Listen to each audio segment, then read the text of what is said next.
Good afternoon and welcome into Plymouth Regional High School. It's the number 2 Plymouth Regional Bobcats taking on the number 3 seed here in the semifinal bracket in St. Thomas. Alongside Paul Ferentz, I'm Justin Swirsky, bringing you this game here this afternoon. Beautiful day, a little bit chilly, but football weather, and this probably is going to be the best semifinal game that we're going to see this afternoon, Paul. I'm hoping. It's been a season of mismatches all year for Plymouth. And every week we're hoping that somebody shows up and really puts us to the test. It hasn't happened yet, but maybe today. St. Thomas is probably one of the better teams left in the field. Well, the other semifinal round, as we said, Hanover and Bow, the 4 and 8 seed. Bow upsetting Wyndham on the road by a score of 20-15 in the first round. Hanover beating Hollis Brookline 42-21. Wasn't really too much of a game.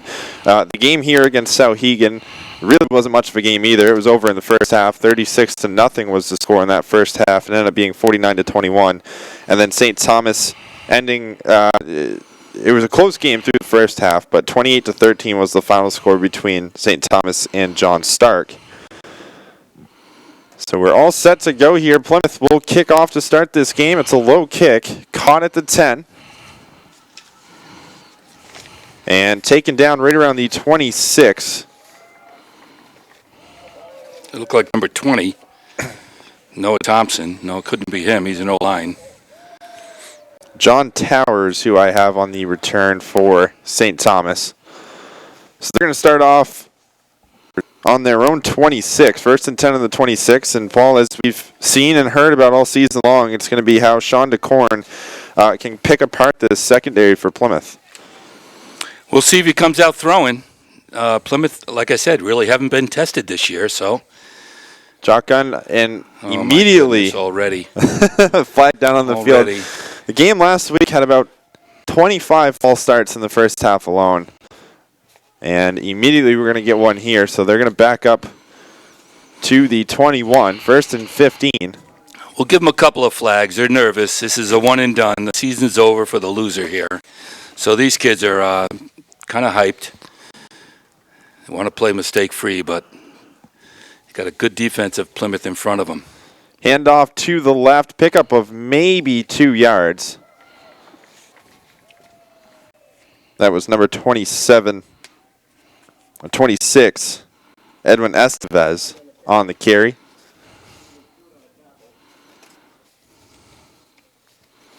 So second and 13 is what we have.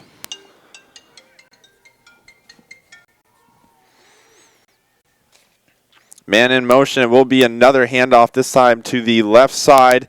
And able to pick up the first down, or near the first down, Tim Bouchard. Flags are flying. Flag back at the 21.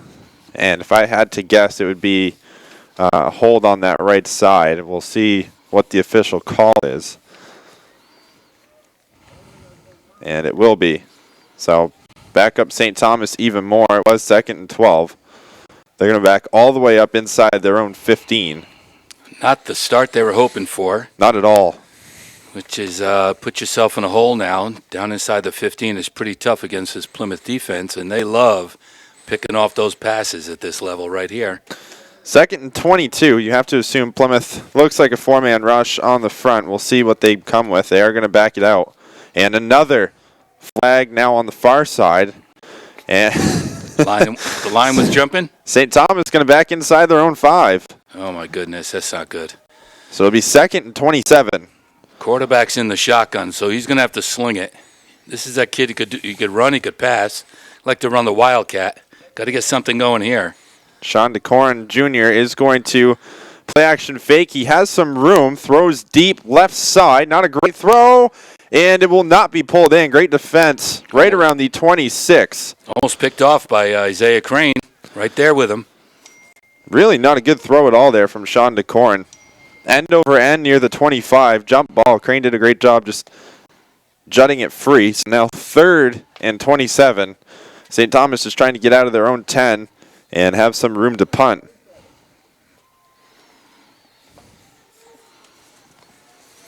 Third and a million miles. Here we go.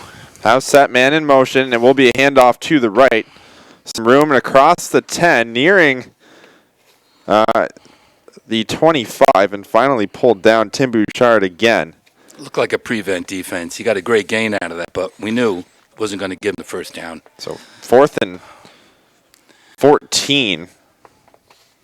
Again, Plymouth might be set up with a decent offensive starting position here, which is not what you want to do. We didn't see Plymouth start outside their own 35 in the first half of that last game, as a fair catch is called.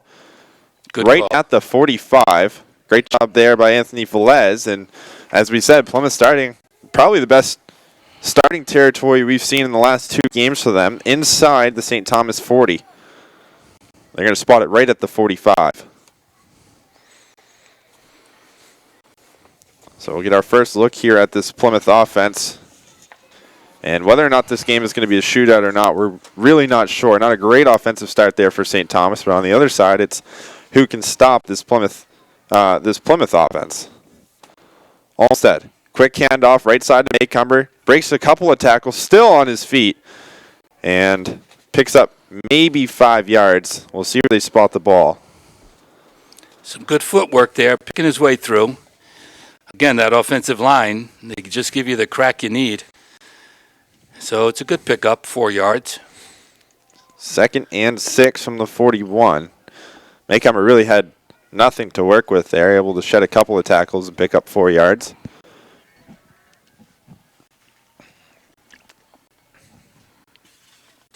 Olmsted, quick handoff to Maycumber again. He's able to mow through that defensive line and pick up the first down. Takes 3 guys with him. So if they get Garrett Maycumber going, it's going to be a long day for that St. Thomas defense. He's been well rested.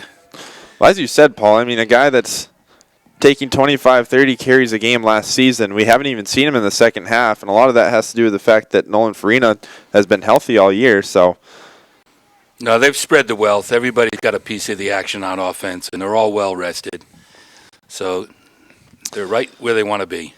1st and 10 at the 32. There is a man in motion and a flag on the far side. It will be a false start on Plymouth. They get in on the action. Coach Sanborn, one of the guys that really, when we talked to him last week, the big thing was they can't make stupid mistakes early in the game, and this could be one of those mistakes that could come back to haunt him late. Obviously, we saw that on the St. Thomas end offensively. Yeah, Plymouth is pretty good shape right here, though. It's still first down. They have a lot of room to work with. 1st and 15 now from the 37. I formation, Dosen out wide right for Plymouth. Man in motion, quick handoff, and trying to get back to the original line of scrimmage, I believe, was Maycumber. He's not going to. Maybe a pickup of 2 yards. They're going to spot it at the 45, or the 35. Well, St. Thomas is certainly keyed on Garrett for the start. He's gotten his yards already, but they're already starting to key on him, which, again, leaves it wide open for Connor McGowan, for Brickley. Brickley just and for, getting into the game. Of course, Nolan Farina. We'll see what he has. Maycumber in the backfield, Brickley in motion. Quick handoff to Brickley right side. Able to get around one, but he's going to be wrapped up for a loss. Yeah, that defense came right through, broke the line of scrimmage, was waiting for him there, tried to cut it upfield. Wasn't enough there. And St. Thomas defense is very quick. So, again, 3rd and very long now, 14, 15 yards. 4 down territory, Paul? Today, I don't know. Maybe Danny Carey could push one up to get him inside the 30. Little 10-yard gain. House set here. Olmsted, handoff to the right, and able to get back to the line of scrimmage. Maybe a pickup of a couple more. It looked like Farina there on the carry. It's a nice play. It looked like it was going to develop into a big gainer, but they closed down on it. So the St. Thomas defense is responding. They're pretty quick, and they're up for this task right now. 4th down. 4th down, 10 yards to go. They did spot it back at the line of scrimmage, and the offense stays on field for Plymouth. Dosen out wide left. Wow, that's a lot of confidence. I formation here. Farina in motion. Olmsted dropping back to pass. Looking up the middle, has an open man, but it's overthrown. Open. Owen Brickley wide open through the middle part of the field and just overthrown there by Olmsted. So turnover on downs for Plymouth is going to set up St. Thomas on their own 32. That play developed well. Ben, it's got to hit that. It got to hit him in the numbers on that play. Little pitch and catch. He's wide open. That should have been 6. Everyone was keying in over on Dosen. Farina was in motion. He was open right around the first down marker. Olmsted saw the field well, just unable to find the open man. Quick handoff right side, and really not getting anything there. I believe Bouchard again on the carry for St. Thomas. And from what we've seen so far, they've really only relied upon a couple of guys offensively.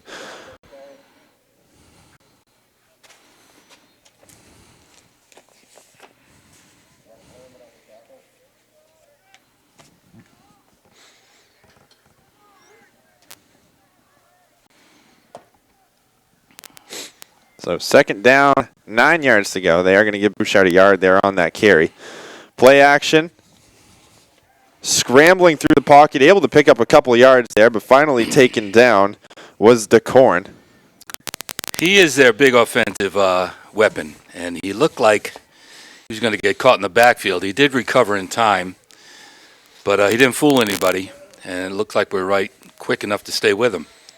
So third and long. Good enough for 3 yards. It's going to be 3rd and 6. Shotgun set, DeCorn. 3-step drop. Able to avoid the pressure, rolling out wide right. Has a man. Jump ball is going to be picked off at the 25. Nolan Farina. Farina across the 30 and cleaned out at the 35. Man down for St. Thomas after the play. Justin, St. Thomas had some open receivers right there, but the pass had too much air under it, and Nolan Farina was very quick to it and recovered quickly enough to intercept it. He underthrew his own receiver. There is a flag down, but at this point I don't think it's going to matter. As you said, a wide open man down the field, but DeCorn having to flee the pocket out to his right side, couldn't get his legs underneath the throw. And we're going to have a late foul here on Plymouth. I'm not sure what the call was. Well, St. Thomas is clapping, so they're liking it. They're going to push Plymouth back a little. I think we'll maintain possession. Or maybe not get this interception. Oh, it looks like our offense is out there. Looks like... So a personal foul on Plymouth's end is what we're seeing right here. Can't hear anything. So first down from there. Oh, no, he's going to march it off now. Here he goes. So it was spotted at the 35. They're going to bring it all the way back to the 20. Good. Good challenge for Plymouth. I think this is the longest I've seen in the first quarter that Plymouth has gone without a score. Yeah, I think you're right. So it's already getting suspenseful here. Can't score 42 points a game if you're not putting up scores as early as they are. As you said, about half of this first quarter has passed.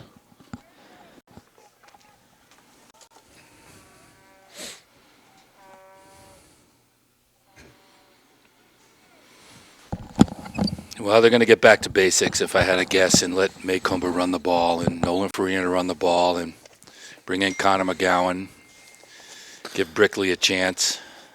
I think this might be the first time that we've seen Nolan Farina's stats be negative yards. He has 1 carry for a -2. So Plymouth, 1st and 10 from their own 20. Dosen out wide left. I formation. 2 men in motion. Handoff to Brickley. Brickley hit hard at the 23. Pops right back up. Yeah, that defensive player was waiting for him and wrapped him up real quick. But we did get three yards out of it. Big hit from Jack Benelli.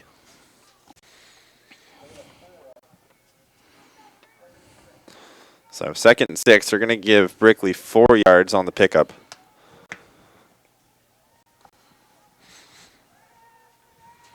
Farina in motion. Handoff. Play action fake, looking out wide right. Brickley's open and unable to pull it in. Once again, Olmsted overthrowing him just a little too much.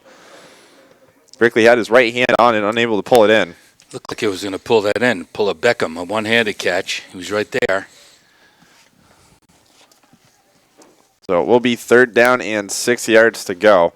That did look like it was going to be a decent play, but once again, 2 attempts so far, no completions for Olmsted. It's both throws just a little bit too much. That one much better than that 4th down attempt. Dosen out wide right. Brickley's going to keep it on his own. Gets past the 35 and is going to be pulled down about 2 yards short of the first. The St. Thomas defense is only going to gain confidence from these series of downs. They're getting right to the runner. He's getting over the line of scrimmage, but no big gains right now. And Plymouth is going to have to punt first time in a long time, Justin. Yeah. 4th down and 2. Anywhere else on the field, they probably would be going for it. But you got Dosen deep for the punt. On their own 28. No point in trying anything here.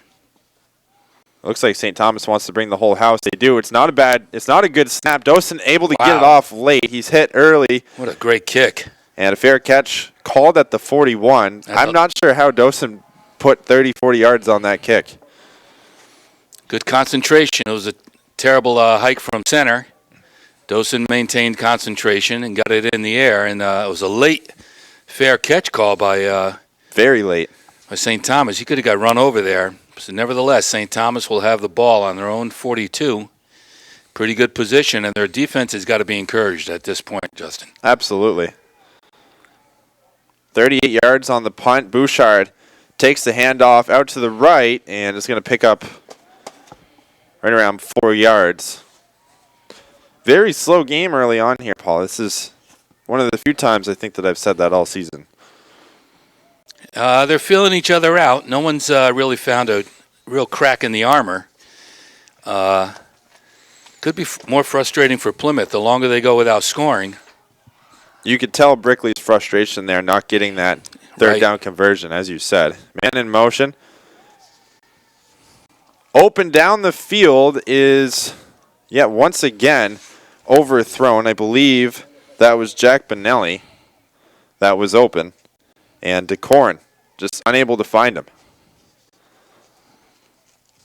Yeah, he was open. Brickley was right with him, but if he caught that, it looked like he was going to run it in for 6. Very sloppy play from both of these teams, and another 3rd down attempt here from St. Thomas. Short pass through the middle, nearly picked off.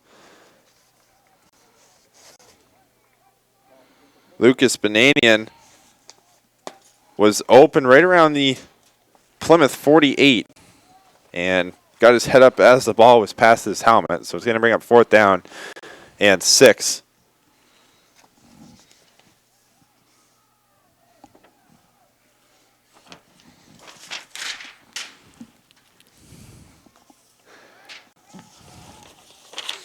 Fair catch right around the 26.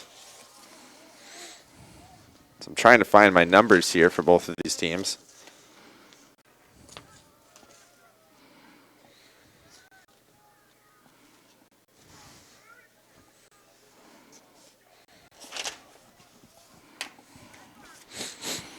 So 1st and 10 from the Plymouth 27. Plymouth, I do not believe has...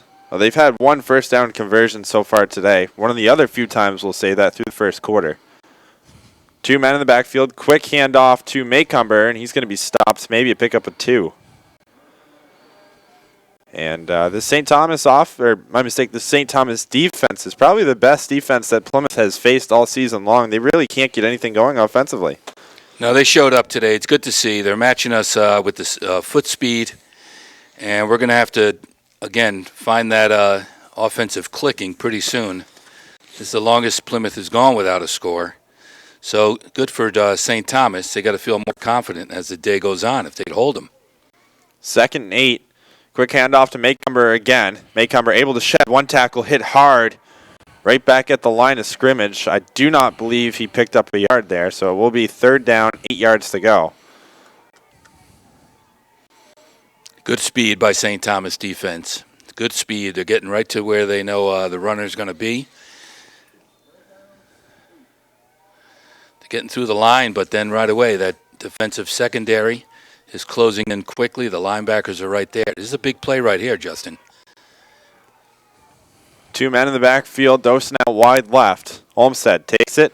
2-step shuffle, throwing it up. End over end for Dosen, and do we see a flag? I don't anywhere. Yes, there's a flag. And there is going to be one. Yeah, that was a... Yeah, there is. I couldn't see it from where I'm standing. You know, I feel bad for the defensive player on St. Thomas. The ball was a duck, a wobbler. Oh, terrible throw by Olmstead. And both people have a right to that ball, and they're both fighting for it.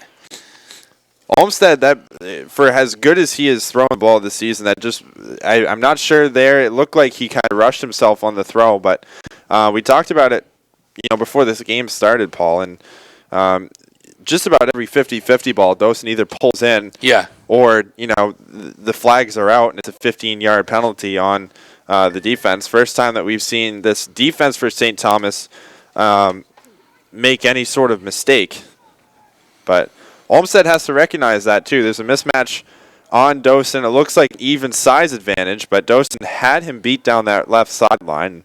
We'll see if he goes to him again. Instead, he hands off to Maycumber, and Maycumber, my mistake, Farina this time gets the handoff, and he gets absolutely nowhere. They are doing a great job on defense, St. Thomas, right now. They're stuffing the run, and I think they got Plymouth guessing right now. Do we pass? Do we run? How patient do we have to be? But I think that's good for Plymouth, though, too. Absolutely. A good contest. This is something they needed, and they got to work through this. Second down, 9 yards to go here. Dosen staying out wide, right man in motion is Farina. He doesn't take the handoff. Instead, it's the short throw out to the left. And overthrowing. Is it Ryan Finkel, number 83? Looks like Ryan Finkel was the intended receiver. Wide open. And, Paul, at this point, you have to account, the cold weather, the nerves, anything into play here because... I agree. Ben's better than that. He's maybe rushing it right now. And, again, when your offense isn't clicking, you tend to want to press. Well, this is another big play. Third down. And this, once again, is not fourth down territory, something that Plymouth has been used to. Brickley on the direct handoff is going to lose a yard.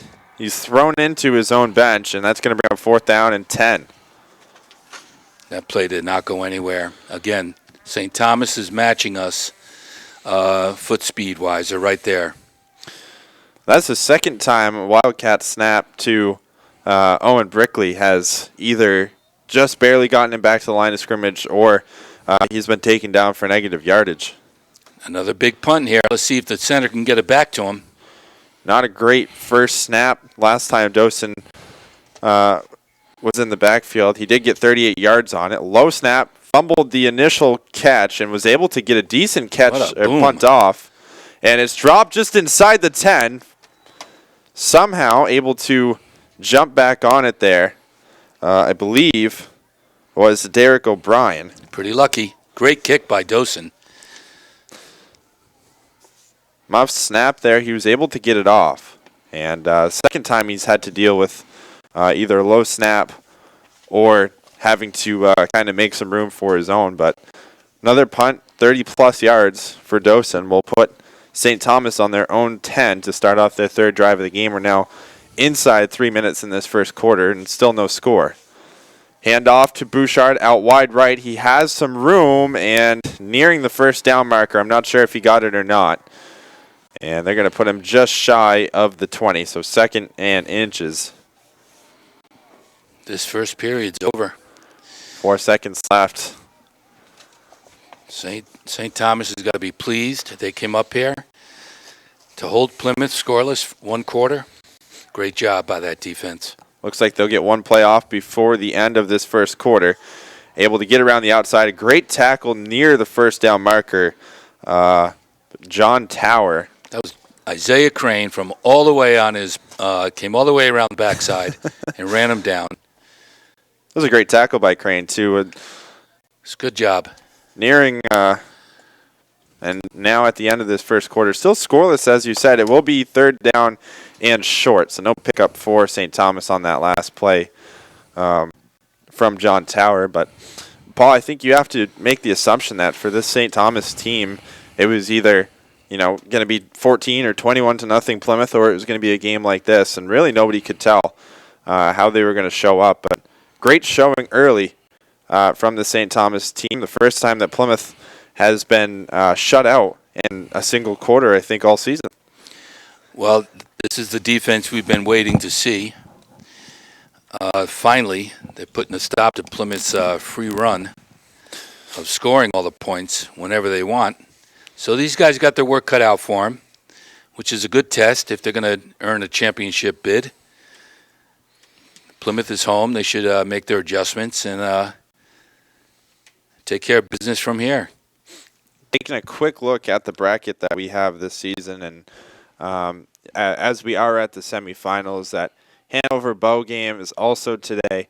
We'll try to get you updates on that. Of course, this won't be live when it's on anyway, so there's no point. But for my sake, I would love to make sure that I'm keeping track of that game. But both of these teams pretty handily won their first-round game. 28-13 was the score between John Stark and St. Thomas, and Plymouth 49-21 over Souhegan. First and 10, they did give John Tower the first down, but incomplete pass thrown by DeCorn. Had time to throw it. Was not a good pass. The guy was open in the flats. He wouldn't have gone too far. So both clubs are trying to figure out what's going to work best against these defensive alignments. DeCorn, shotgun set, throws out near side to the left. Bouchard cleaned out at the 20, but there's a flag on the play. And another flag. Unsportsmanlike, late hit, helmet to helmet. It's not going to be good. It's one of the three. I don't think it was a late hit, but I can definitely see helmet-to-helmet contact being a factor there. Colby Moore just absolutely cleaned out Bouchard, but it looks like the St. Thomas offense starting to back up here.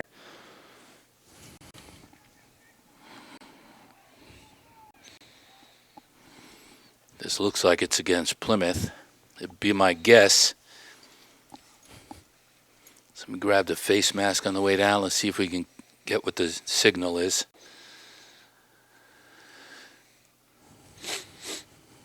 Both teams continuing to converse here. I really honestly have no idea what that could have been. I can see a 15-yard penalty on a helmet-to-helmet hit.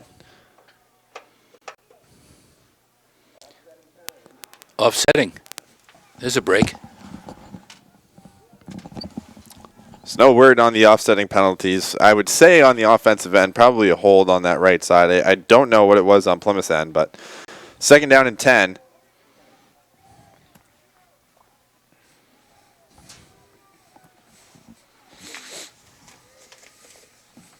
DeCorn immediately handing it off to Bouchard on the left side. Bouchard has some room across the 25, taken down near the first down marker. It's a good run. Another flag on the play. And I have a feeling this one's going to come back to bite St. Thomas. Looked like a hold there on that left side. Bouchard was wide open.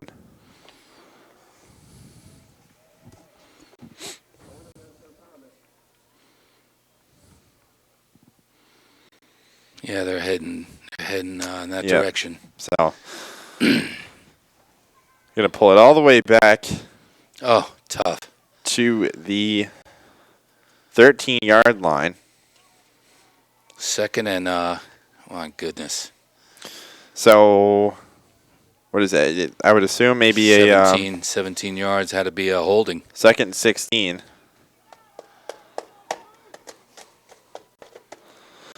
DeCorn. Lone set, looking out right. Now looking up the middle. Has an open receiver, and it's tipped at the 26. Jack Benelli had his hands wrapped around it and unable to pull it in. Put a little smoke on that one. That was a good bullet right there. I thought he was going for the deep man, actually. He looked out wide right here a couple of times, looked up the middle, and then fired through to Benelli. Benelli just unable to pull it in. So third, still 17 yards to go. Another passing down.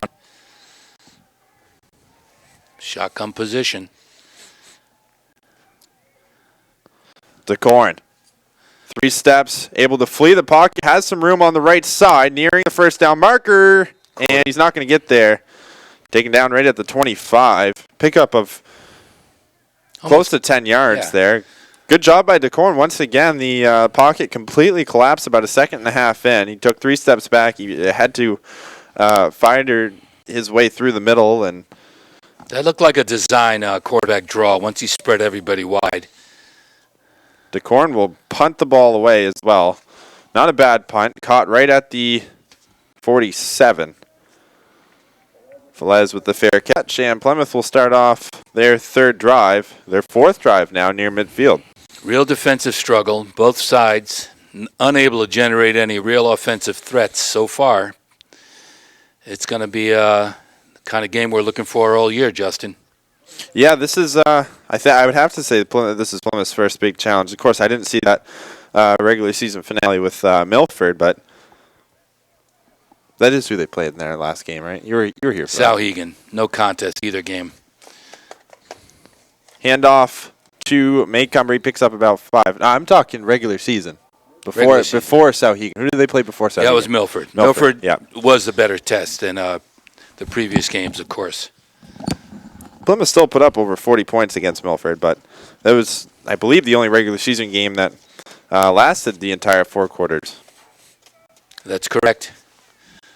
Milford had a pretty good showing. They got a lot of talent. They were picked to be top in their division. It just didn't happen for them this year, but they'll be back. 2nd down, 6 yards to go.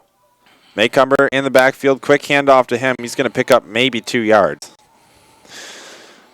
Not the day anybody was expecting from Farina and Maycomber. Just really haven't been able to do a whole lot on the ground. And big hats off to the St. Thomas defense and their defensive line for being able to shut down Plymouth's run game. That's essentially been all they've had in the last 2 years. I think you stick with the run. You wear these guys down, and you'll get a chance to pop one. We do have the speed on the field, so stick with the game plan, which I think is going to be running the ball. 2 men in the backfield, and it looks like a timeout is going to be called. It's a big play. You want to get something on the board. 3rd down, 4 yards to go. Inside 10 minutes left in this first half. And just at the 45. There's probably 2 down territory, I would think. I think at this point you're going to have to. I think as well as the rest of this team, Coach Sanborn is probably antsy enough that they haven't been able to find the back of the end zone at all yet today. Yeah, the pressure's on Plymouth. They're home. There's a big expectation, averaging 40 points a game. But finally, they've met a really good challenge today. It's good to see. Yeah, this is one of the most stout defensive lines that has walked onto this field all season long in St. Thomas. There has really not been a game all season where either Farina or Maycomber wasn't nearing 100 yards before halftime. Right. Here they are, both under 30. Brickley in motion, hand out wide right. Brickley all the way around the hash marks, takes a hit, stays on his feet, and finally Plymouth picks up the first down. Big time run there from Brickley all across from hash mark to hash mark, able to wear a body and pick up the first down. Good run. He outran him. Just got the first down. It's a good play. Good call. That's only the second first down? Yeah. Okay, let's see if we can get something going here, Plymouth. Dosen. 9 minutes in the second. Wide right, 2 men in the backfield for Olmsted. Quick handoff to Farina. Farina. Ooh. Wears the body, able to get around the outside, but immediately dropped right around the 45. We'll see how much they give him. Not a lot, maybe 2 yards there. Credit to this St. Thomas defense. On previous games, you see Farina get through that line of scrimmage, and then he's gone. So to St. Thomas's credit, they're sticking with it. They got the foot speed, and they're holding us down. But we got to chip away and be patient, I think. It'll pay off. 2nd down and 9. They gave Farina just 1 yard. Maycomber's back there. Another handoff to Maycomber. He's going to bust through the line and nears the 35. Good pickup. 4th and mid here. They're going to spot it at the 36. So another 3rd down, 4 yards to go for Plymouth. Definitely in that 4-down territory, I would think. This is a real statement, too, here for Plymouth. Can they pick up 4 yards and 2 downs against St. Thomas, which, as we said, is probably the best defense that they've seen this season? I agree. Man in motion, 2 men in the backfield, another handoff to Garrett Maycumber. He hits 2 St. Thomas defenders, and he's right at that first down marker, but I don't think he got enough. Ooh, that's going to be... It looks like he might have it. Looks like they put it right on that hash mark. Giving it to him. So that's 2 in a row. The Plymouth offense is starting to chug a little. Chugging slowly. Chugging 2-3 yards at a time. This is classic Plymouth football, too. We've seen this Plymouth team. That's true. Break out for 60, 70 yards of play. We haven't seen them, have to go 3-4 downs every single drive to pick up the first until today. So a very old school 3-4 yards a chunk kind of offense that we're seeing from Plymouth. And we're going to get a flag in the St. Thomas backfield, and delay of game is going to be the call. So, ooh, that was quick. Ball now spotted on the 36, 1st and 15 for a Plymouth team that barely is getting 10 yards a chunk. Here's going to have their first real test, and as we said, I have to assume unless they get right down near the 20 that it's going to be a 4th down territory again. Olmstead rolls out, looking for Dosen. He has him open, and Dosen unable to pull it in. Ball thrown behind him. One of the few times we've said that all season long, Dosen unable to pull that ball in. He was all alone on the 15. That would have been a great catch, but it was in the hands for a moment there. They double-teamed him on that play, so they got their eye on him. I know that somebody's going to be open in the flat. They keep sending him more long and wide. Olmstead now 0 of 4. He's not really in tune yet either, Ben. 2nd 15. Rolling out again. Same play this time. Dosen out wide right, and it's picked off. Terrible pass. Now at the 35, the 40, near the 50, across into Plymouth territory. Flag down near the 40. That ball had to slip out of Ben's hands. It was a duck. Just a wobbler, 15 yards short. It was too bad. Dosen was looking up, had no idea where the ball was, and as you said, it was underthrown by about 15 yards. Yeah, he had nothing on that. He must have lost his grip. Again, real cold. These guys are pressing. They have not been denied for this long in any game this year. Now inside 7 minutes in this first half. And this is a big turnover. And, again, 7 minutes in this half, no score. Could really turn the momentum towards St. Thomas's way. Their defense is paying off. That's a big pickup right there. So I believe illegal block in the back was the call. So they're going to push St. Thomas all the way down inside their own 20.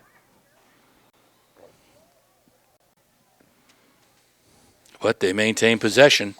They stopped that offensive threat, which could have resulted in, if not 6, maybe Danny Carey trying for 3. It's the kind of game that 3 points is going to be meaningful.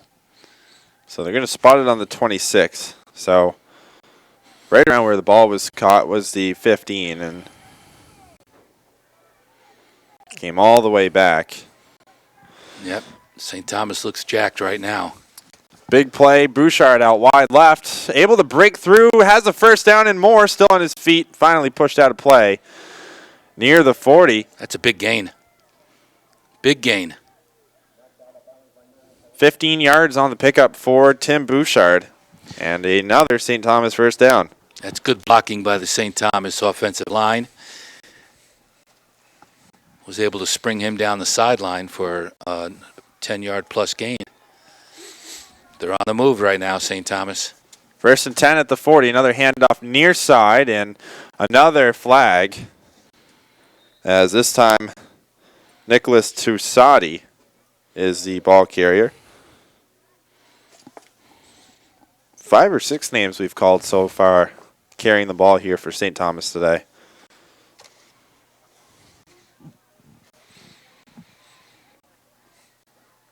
And from the looks of things, it's going to come back. Yep, kind of silly mistakes you don't need when you're trying to generate an offense. Again, the amount of flags that we've seen in this first half really blows my mind. I know it's big-time high school football game here, but the mental mistakes on the St. Thomas offense, they were backed up close 30 yards on that first drive. And that's true. They haven't helped themselves much today. If they eliminate these mistakes, maybe they can get on the board. But you're right. They're shooting themselves in the foot too often. So that was a hold, 10-yard penalty, 1st and 22 now.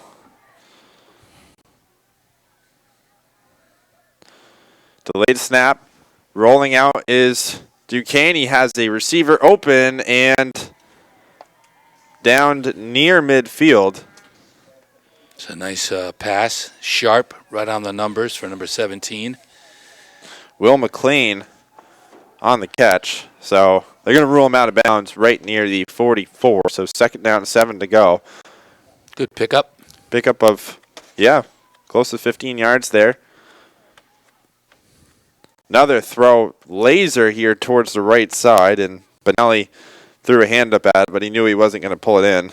DeCorin has thrown a couple of balls like that so far today. He's had a man open and just slung it about 5 feet over his head. Yeah, he's got a good arm. Puts a lot on it. Plymouth defense is responding pretty well right here. It's a big play, 3rd down here.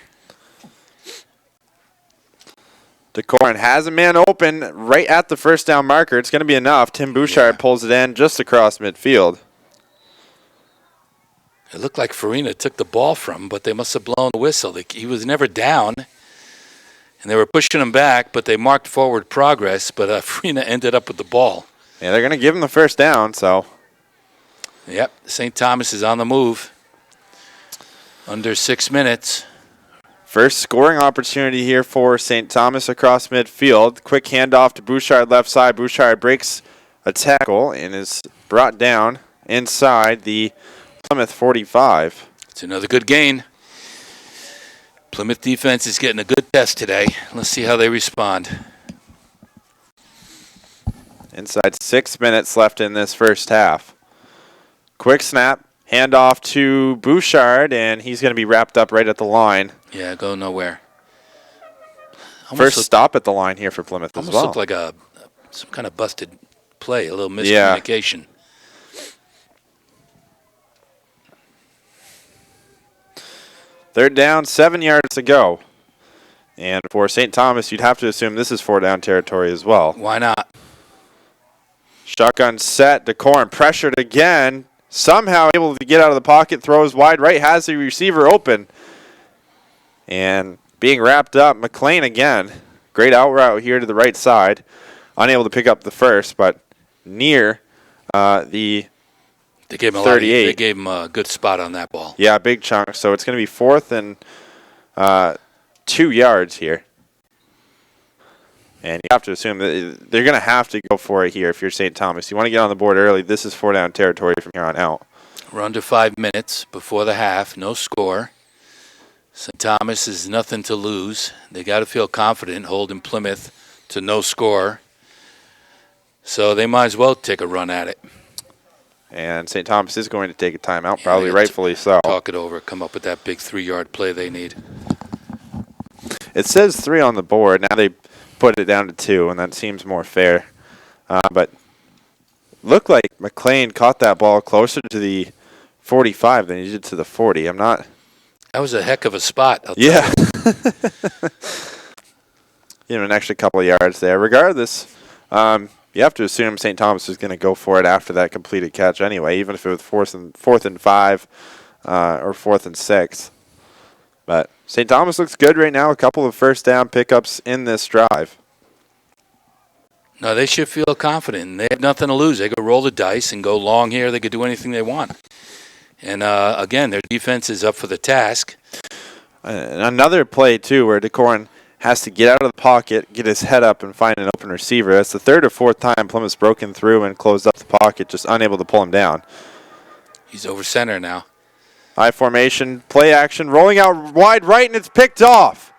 Farina across the 30, the 25, 20, 15, 10, 5, and that's a Plymouth Bobcat touchdown, finally breaking the St. Thomas offense and getting on the board. As I said, who is it? And, these captains have carried the team all year long. That happened so fast. Farina caught that ball near the 45 and had one man to beat.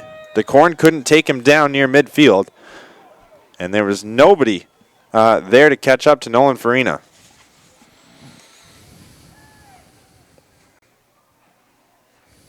He's having a great year, Nolan Farina. After sitting out last year, it had to be painful for him watching his team go to the championship, and now he's getting just rewarded, playing his heart out. Going to be jump on the Yep, we'll take it. Let's go for 2 here, Coach. defensive line. Yeah. I have to assume that they're at least thinking it. Move it up and give it to Garrett. Maycumber was ready to run out off the line there. Instead, he's going to go back. And I think they're just going to go for the extra point. No, they're moving it. You got to go for the 2 here. You got 1.5 yards. This is surprising to me. Maybe this is where Nolan just runs to the corner with it. He'll call I would love to see that. He did it last week, didn't he? That was a bad snap is the reason why he had to. Ball is down, the kick is up, and chip shot is going to be good. 7-0 is the score. Plymouth striking first, and this time it's not the offense, it's the defense getting it done. Nolan Farina taking it 65 yards on the pick 6. That was incredible. That happened so fast. Very surprised to see St. Thomas not hand it off there to Tim Bouchard. Fourth down, 2 yards to go. I agree. Play action, looking out wide right for McLean. He wasn't open, but DeCorn really didn't see anybody else up the field. That was a designed play to McLean nearing the 40. And it was just enough yardage to get the first down, though. He wasn't going for anything long. No, absolutely not. I thought the quarterback could have kept it and ran it over to the sideline, but again, there wasn't much on that pass. Farina was coming forward as he was throwing it and just took it. That's a big break right now. 7-0. We're under 4 or around 4 minutes to the half. Looks like 4.5 there from where we can see. Danny Carey, a short kick, caught right around the 15, and we're going to have another whistle near the 40. Looks like a false start, so they're going to have to back up the tee and try it again. Yeah, Danny could do better than that on this kick. That was too easy to return. You got that in a hurry. You got to put a little air under it, let the defense get down there. One of the few missed kicks I think that we've seen from Carey all season. You know, he's been stellar. He really has. Extra points. He hasn't attempted a field goal, but he's certainly good from 30, 40 yards out. We saw him warming up last week from 43, I think was his long in practice. That's right. He missed one wide last week, I think. Ball caught near the 15. McLean takes it out past the 40, nearing midfield, and he's going to be pushed out right around the 48. It's a great return. Puts him in good field position right here. Plenty of time for the half. 7-0, and St. Thomas really trying to respond to that pick 6. They were starting to march. 3 interceptions thrown so far in this first half as well. Twice here by DeCorn.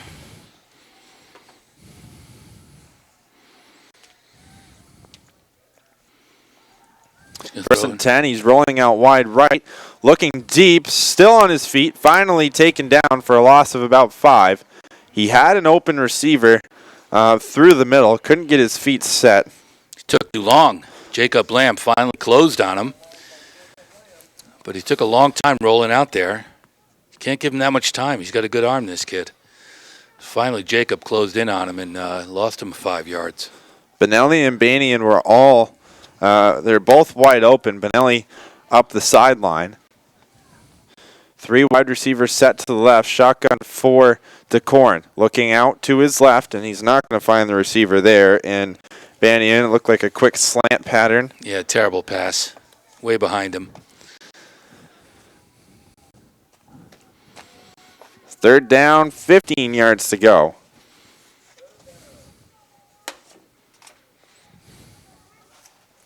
Inside 4 minutes left in this first half.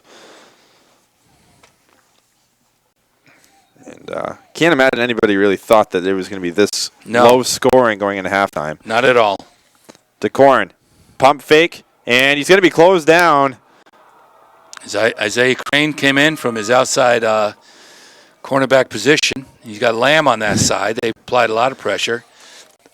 Pocket collapsed on him. Seen the pocket collapse just about every drive here for St. Thomas, but DeCorn has been able to flee and either pick up yards or throw for a first down. This time he's been sacked twice, and 4th and 22 is going to bring out the punting unit. Down to the 3-minute mark, which leaves plenty of time for this Plymouth offense if they ever get on track. Here's a terrible punt. Plymouth has got to get out of the way of that. Great job by a couple of guys there getting out of the way of it. It looked like Jacob Lamb nearly got hit by midfield, was able to duck out of it, and Plymouth is going to set up at their own 47. They didn't do themselves any favors, St. Thomas. They got to be a little dejected, moving their ball on offense like they did, and then Farina comes up with that big pick. DeCorn punted that ball as well, and he got absolutely nothing on it. That was it was terrible. A 16-yard punt, if my math is correct. 16 or 17 yards. Regardless, 1st and 10. Handoff to Maycumber, and he's not going to pick up anything. And that's Owen Brickley now in the quarterback spot. We've seen Brickley with that direct snap 3 or 4 times today. Mm-hmm. And, Paul, if any of our guesses are correct, I would have to assume that Brickley is going to be the man kind of running the show next year as well. That's likely. He can throw the ball. I hate to say that, but he can throw the ball. Olmsted on the sidelines the last 2 snaps. 2nd down, 10 yards to go. Brickley under center is going to give it to late Farina. Handoff. Farina around the outside, nearing the 50. A late flag back at the line of scrimmage. That's a good little run by Farina. A little delayed counter, it looked like. Pickup of about 5, but we'll see if it comes back. Flag thrown behind the play.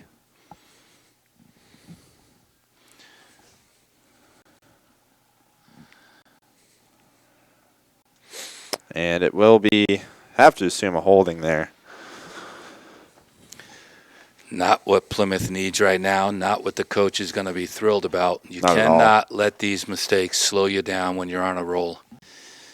So, 2 minutes, 12 seconds. This reminds me of the championship game last year with under 2 minutes to go, and they just very coolly and calmly took their very, very slow from what I remember. It seemed like they had all the time in the world. We'd see Olmsted jog over to the sideline and get his play. The crowds were going nuts. They're out of their minds, wondering, are we going to run out of time? But Coach, great time management. And he's still plenty of time now, 2 minutes and 12 seconds before the half. Plymouth is up 7-0.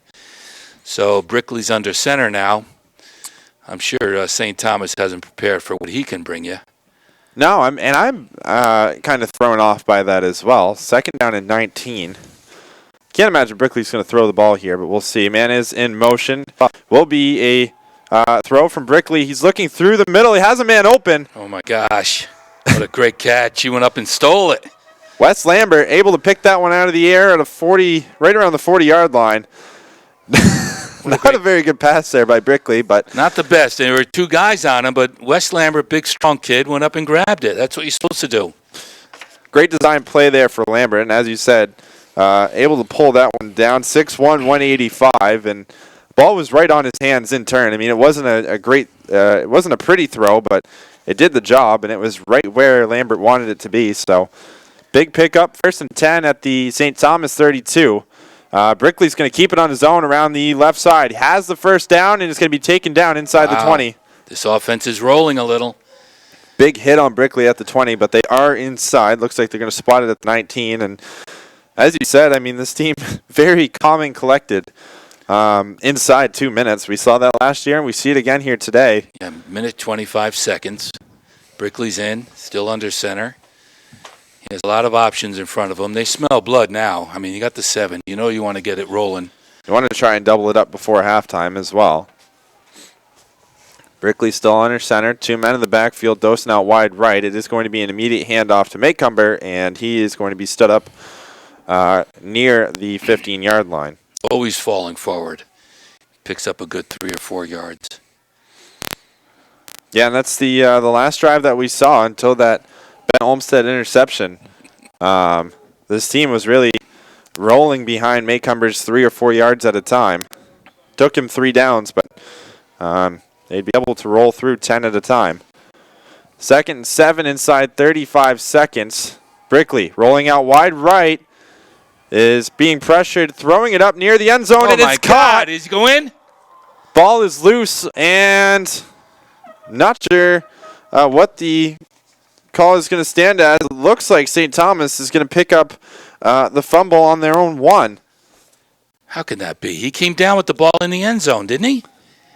He crossed that line. Looked like Ryan Finkel there on the catch. Looked like he crossed that line. They're calling a touchback, an interception in the end zone? I think a fumble was the call there because Finkel didn't hold on to it, so they're going to move it all the way back out to the 20. Coach Sanborn absolutely furious there, and as he should be. That ball looked like it was caught and downed either at the 1 or on the goal line. I don't get that. Once you break that plane and you have possession, I don't get that at all. That looked like 6. Wow, what a change of momentum right here. Plymouth was rolling the ball along. Brickley took over under center, was moving him down the field, passing and running. That looked like a touchdown. I have to see that replay. Once we get our producer to give us instant replay here, we'll be able to watch some of this stuff. 27 seconds left, 1st and 10. DeCorn is going to, I think he's going to need the clock out. Yeah, he'd be wise. Clock is stopped. That's a big 7 points for St. Thomas to prevent. Plymouth was on the move. So you know what? Pretty confident they're going to come out here in the second half and take care of business, Justin. Yeah, I think they're starting to figure out what to do against this defense. Plymouth will be on the receiving end to start that second half as well, so they will have the first possession of that second half. And really, I give the coaching staff some credit. That was a bold move, taking your starting quarterback out. And then Brickley did generate a lot of offense right there for him, so they may stick with that. Yeah, Brickley, I mean, that second pass, it looked like he was looking for Dosen in the end zone. It was underthrown, but Ryan Finkel was right there to pull it in. I thought he had it and came down with the ball over the line. Yeah. Which I don't know. We're going to have to take another look at that. I do agree with you there. It looked pretty good from where we were standing, and that's going to do it here for this first half. DeCorn kneels it out, and instead of it being 14-0, it's 7-0 on the 65-yard pick 6 from Nolan Farina. Any thoughts here, Paul, before we go into our break? I think we got a ball game. 7-0 is not the cushion you need heading you into the championship, and St. Thomas has got to be very encouraged. So looking forward to a great second half. Well, we'll see who shows up. That's going to do it here for us. As we said, 7-0 is the score. This Plymouth offense being stood up for the first time all season long. And the number 3 seed, St. Thomas, trailing by just 7 points. We're going to take a break. We'll be back in the next 15 minutes.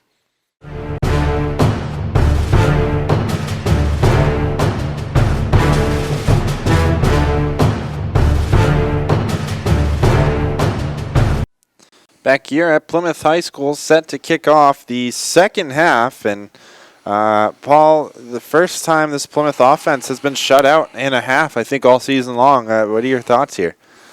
We got a ball game, and it's going to be a little test this second half. By no means is I don't think it's going to end 7-0. So the test is out there, and St. Thomas showed up. They put down the gauntlet.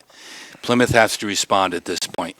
Plymouth looked good in that last drive. A fumble inside the end zone spoiled their chances at doubling up this score. But as we said, the lone score of the game, a 65-yard pick 6 from Nolan Farina.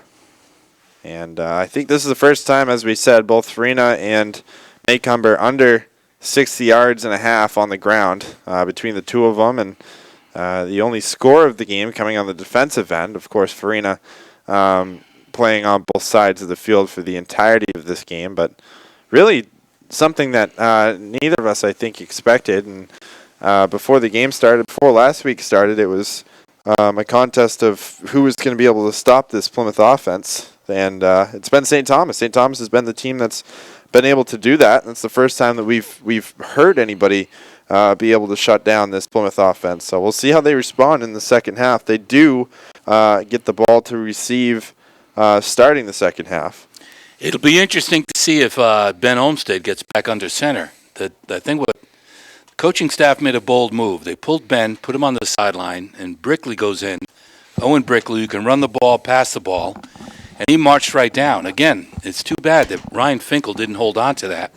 And it's hard to tell from this angle if he did or not. I know. It would have been 14-0, but nevertheless, it's 7-0 right now. And Brickley is going to present more problems for them. I'm pretty sure they couldn't prep for him all week. Well, Olmsted is getting loose with McGlone here on the sideline as both teams are now taking the field. I have to assume that Olmsted's going to stay in. I'm not sure what the reasoning to having Brickley under center in the last 4 minutes of that second half, or of that second quarter, really was, but... No, generate some offense, give these guys a different look. The defense wasn't ready for Brickley, and true to form, they came right down and marched it down. They should have scored. Brickley picked up 15 yards on the ground and had close to 50 yards in the air there on that, if there wasn't an interception at the very end of that second quarter.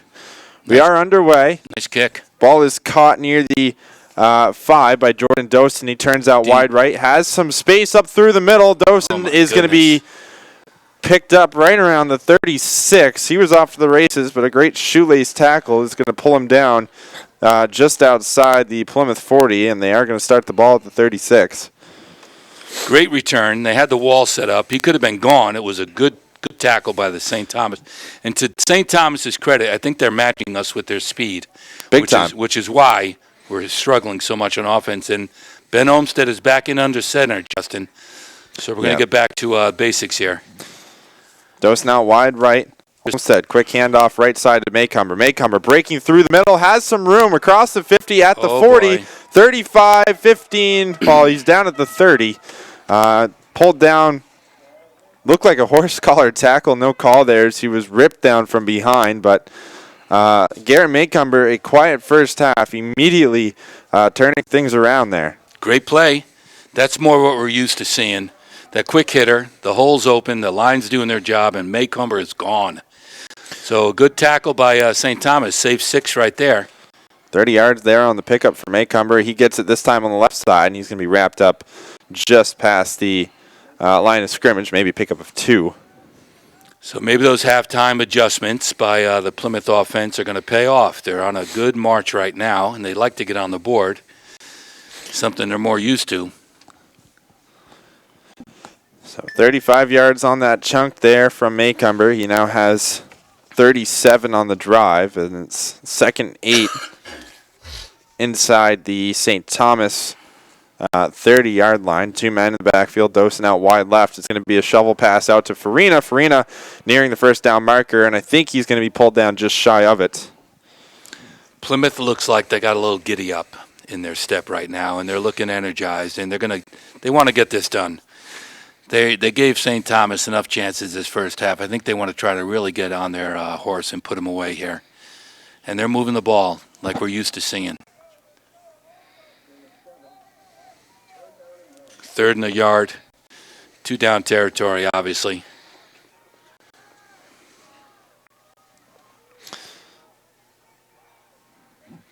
Two men in the backfield again. Dosen out to his left. There was a jump at the line, no flag. And Maycomber inside the 5, and it's going to be another Plymouth touchdown. Finally, the offense getting something together. No flags. And it took just 4 plays for this Plymouth team to double their lead. Maycomber just about doing it all there.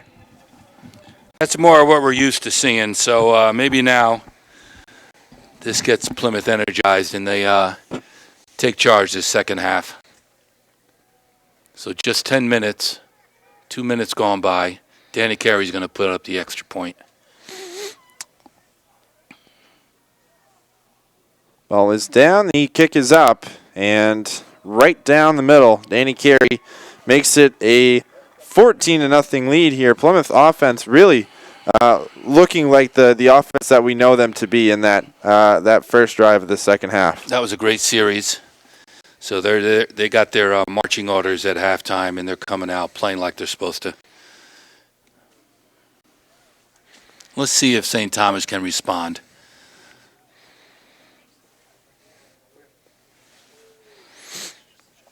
Well, Garrett Mincumber, 35 yards on that first play of the drive. From there, I think Farina picked up 4 yards, and everything else was Garrett Mincumber. Yeah. 59 yards of offense from him on that one drive alone, and I think he heard me here up in the booth as we were, as I was saying, he was under 50 yards in that first half. He single-handedly put his team up by 2 scores. Yeah, he does not want a black mark on his record, so he'll provide plenty of excitement this second half. He's off to a great start. Nice kick. Kick pushed into the left side, right around the 5-yard line, picked up and ran out by O'Brien. O'Brien, once again, a great return. He's going to be wrapped up just shy of the 40. Good return, good field position for St. Thomas. See if Plymouth defense can respond, hold them here, get the ball back, and get back to doing what they like to do best, and that's score. So they're going to spot O'Brien's return at the 37.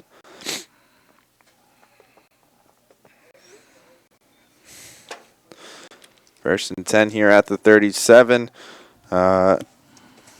This St. Thomas offense struggling the last couple of drives, and immediately rolling out wide right is DeCorn. He's going to throw it out of play. He's got no options on that first play of this drive. He gets time to throw when he's on that rollout, but nothing developed in front of him.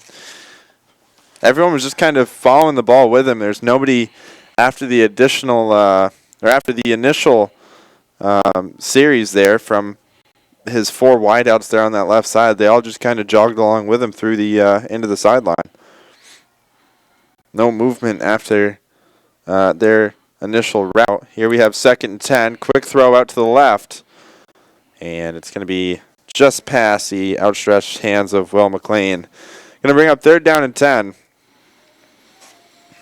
Well, it's not the time that St. Thomas wants to panic and just think they have to start throwing the ball. They have a little running attack. They were successful with that earlier. They got to remain patient. Benelli out wide left. 2 men here wide right. It's going to be McLean and Banyan. Shotgun set, 3-step back. Pocket closing, ball thrown deep to the right side, and it's picked off. Flag down on the play. Brickley got it. He was out there with Isaiah. They double-teamed him. I don't know how that could be an interference call. I hope it isn't. Everybody's welcome to that ball when it's in the air like that, and Plymouth had it well covered. And it looks like that might be the case here. I'm not sure. And it does look like it's going to be pass interference on the defense. So St. Thomas across midfield now. That's a terrible call. Yeah, I agree with you there. I try to keep my bias, but I really didn't see that. I think that ball, as soon as it was up in the air, as you said, jump ball, it was underthrown to McLean on the near side. And the ref is trying to explain it to Brickley, but everybody has a right to that ball when it's in the air. Everybody. Defense as well as offense. Well, as I said, especially a ball like that, it's not like McLean was pulled down as 1st and 10. Handoff to Bouchard. He picks up 5 and then hits a wall. Oh, that's at number 23. Nicholas Sassati. Yeah, he's a tough little runner. We've called his name a couple of times today, too. Really, everybody has taken the reins here. It's more like a running back by committee for the St. Thomas team. Well, they got new life with that penalty, so they're on the march. Tosati on the play action. DeCorin is going to be hit hard, and he's going to hold on to the ball. Looked like it was jarred free for a moment, but yeah, Isaiah was going for that ball. He came around the side and just clobbered him. He was not blocked. They could send him more often and not give this guy the time That was good defense right there. Puts them third and long again, but still four down territory for the St. Thomas. Yeah, third down, 10 yards to go. Last time that happened, just a jump ball that was called for that pass interference on Owen Brickley, even though Brickley came down with it. Two wide receivers to the right. DeCorn looking through the middle. He has an open man near the first down marker, and not sure if Banyan got there. Just short. Just a yard short. Yeah, you're going to have to go for it here if you're St. Thomas, too. This is the setup where Nolan Farina picked it off at 165. The exact same spot, too, right inside the 40. Farina caught that ball at the 35. So, I don't know. Do you run the same play, St. Thomas? Of course you don't. You got to run this ball. You got to trust Bouchard and Tosati in the backfield, and they're going to. Bouchard gets the handoff, and he's got some room past the 15 and brought down just outside the 10-yard line.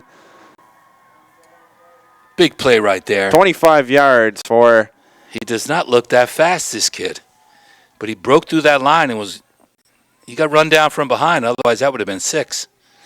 Nick Bouchard to pick up a 25 yards. He looks a little shaken up in the backfield. First time that this team has been inside the red zone. They're going to hand it back off to Bouchard. Bouchard's going to be wrapped up right at the line for a loss. Well, they're threatening. St. Thomas would like nothing more than to make this a one-score game. And they're right down there, 4-down territory at the 10-yard line. Second down now. They can get a first down inside the 2.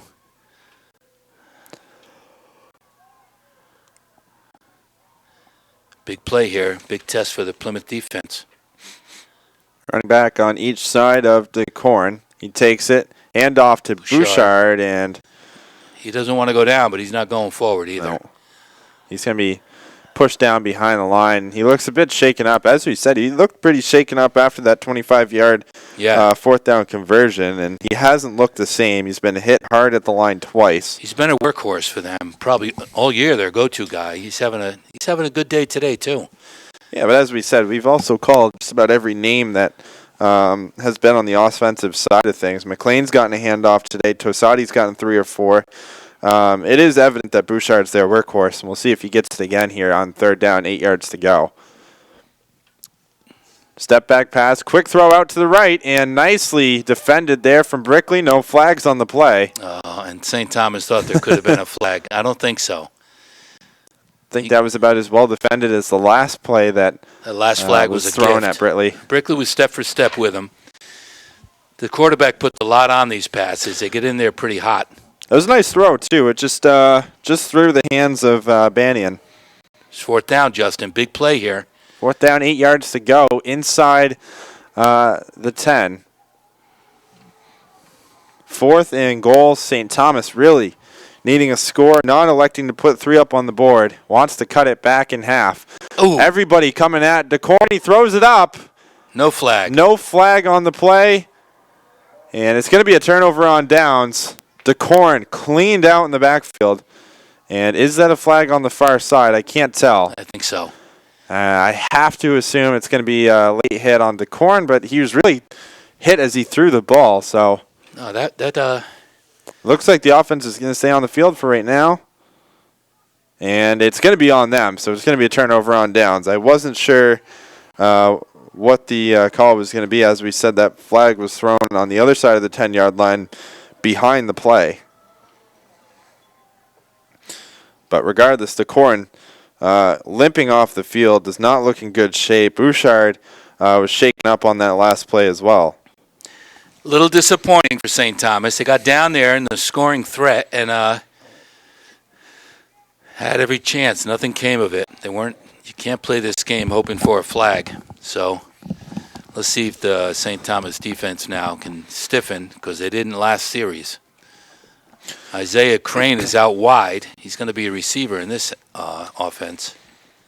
First and 10, man in motion. Plymouth taking over on their own 9. They got a lot of work to do, and they jumped. They're going to make it a little harder on themselves. Yeah, Finkel and Lambert jumped on that side. So 5 yards more back. Half the distance. I think they're going to spot it right at the 4.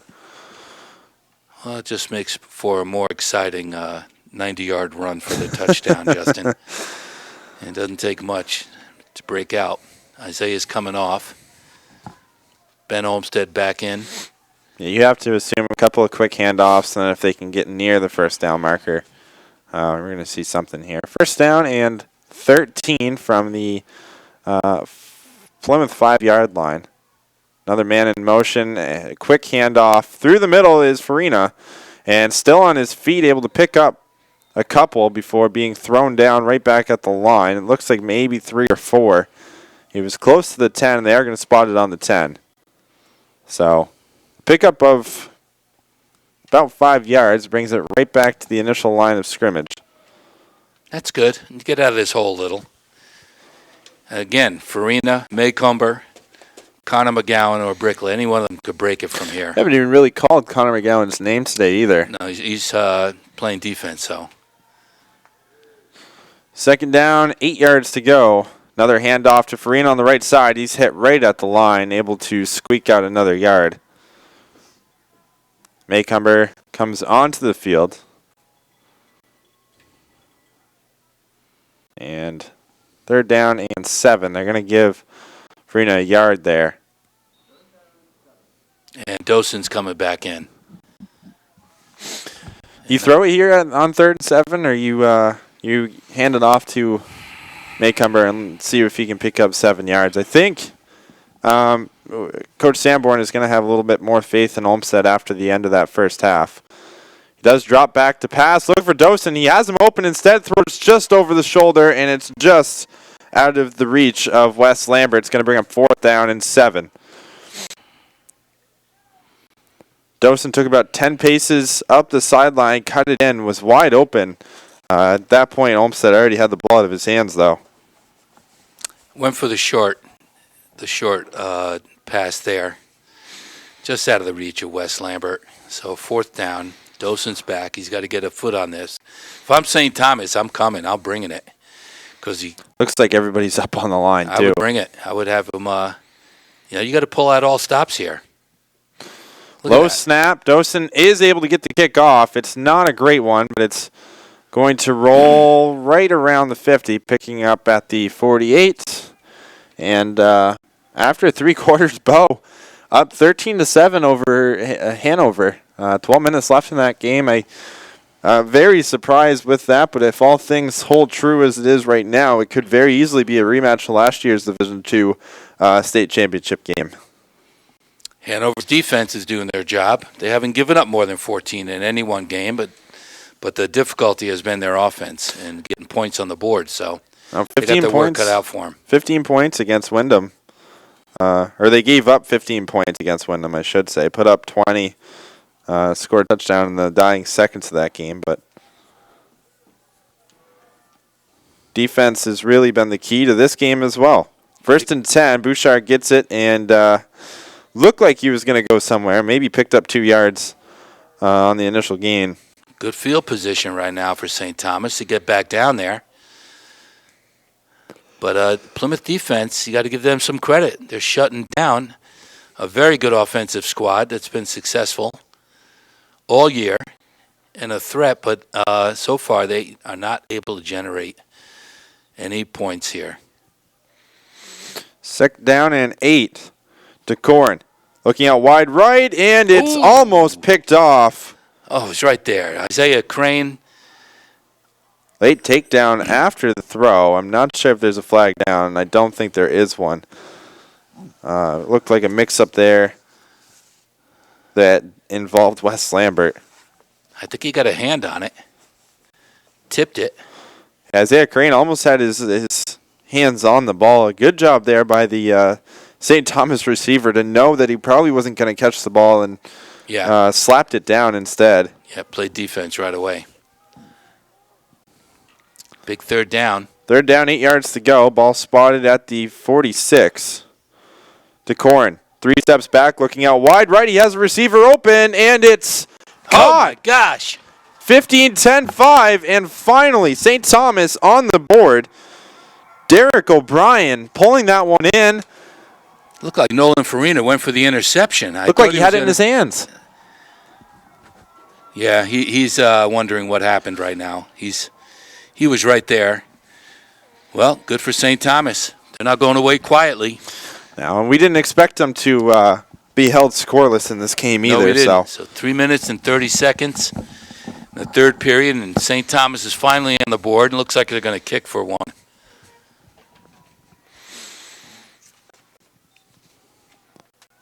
What a disaster of a play defensively there. Looked like Farina had his hands on it. Instead, the extra point put through by Henry DeTola. And St. Thomas is juiced right now. They're very excited. They know they can score on this team, and they know their defense has done their job, holding Plymouth to just 7. Of course, their offense gave up that interception to Nolan Farina, and I don't blame him for thinking he has another there. It looked like he had the ball, but that's a big risk when nobody behind you. He dove for it. It looked like he had his hands on it and just tipped it right up into the hands of O'Brien, who found the ball and walked in with a really uncontested. So 14-7, 3 minutes and 37 seconds in the third. Plymouth is going to receive this kickoff. Got Dosen deep with Brickley and Nolan Farina.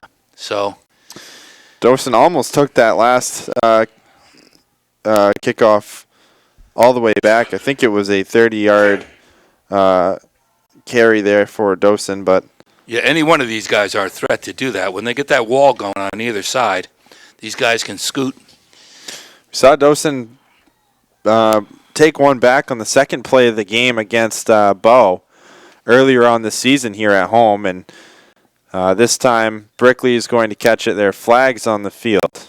Going to push him back 5 more yards? Yep. That's what it looks like from here. Yep, offsides. Yeah. Plymouth gets a chance for at least good field position. And these are the little mistakes that you don't really think about that could end up really playing a huge factor. Now you're going to pull it back to the 35. You got 3 quick guys back for Plymouth. They're going to stay all right where they were, but nonetheless, you're going to give Jordan Dosen or Owen Brickley or anybody else back there an extra 5 yards.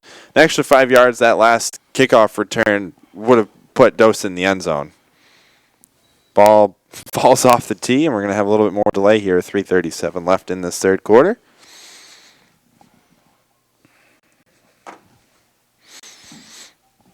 Still in awe with that last offensive play from St. Thomas. Short kick, caught at the 30, fair catch. Waved it. That was Isaiah Crane. That's smart. That was, there's Connor McGowan. He could have done some damage with that if he didn't right away call fair catch. He had plenty of room. Yeah, relatively surprised there, but that's what St. Thomas wanted. They didn't want to return. They're going to give Plymouth the ball on their own 31. So it could be worse. Could be much better, of course, as well. And it looks like Brickley's in there. Is this the first thing? I haven't seen every game this year, Paul, but this is the first time I've seen Brickley under center, and I know he can throw the ball. We've seen it. He was playing quarterback last year as well. So 1st and 10 from the 31. Brickley is going to take it Wildcat style across the 30 up towards the 45. There's a flag back down near the line of scrimmage. And not sure what the call was. Yeah, usually a hold when it's way back there, which is unfortunate. Looks like this Plymouth offense is already making its way back. That's too bad.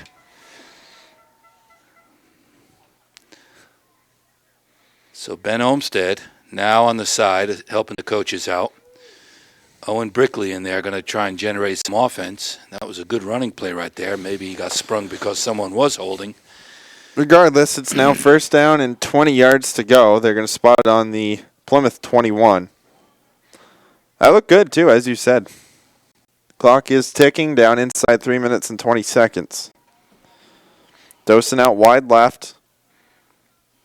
2 men in the backfield for Plymouth. Brickley going to take it on his own around the right side, and he's going to get swallowed up for a loss of maybe 2 yards. He's cleaned out. He got beat. Big number 48, Tyler Wiggin, ran him over. Big kid. And now we're in a hole.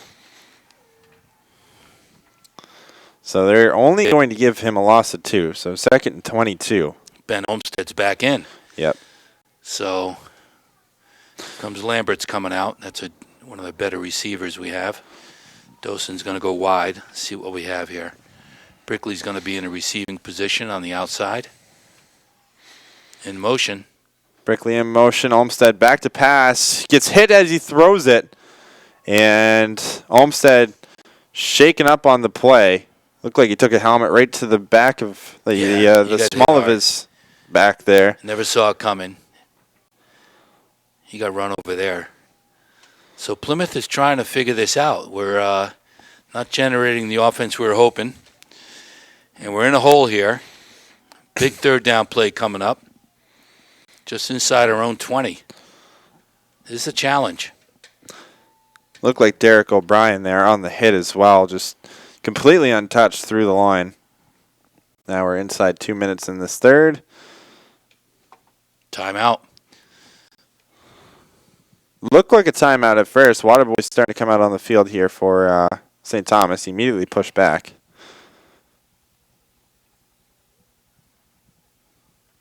So now all three of the four officials are going to come together and talk. Yeah, I don't know what's going on here. Me either.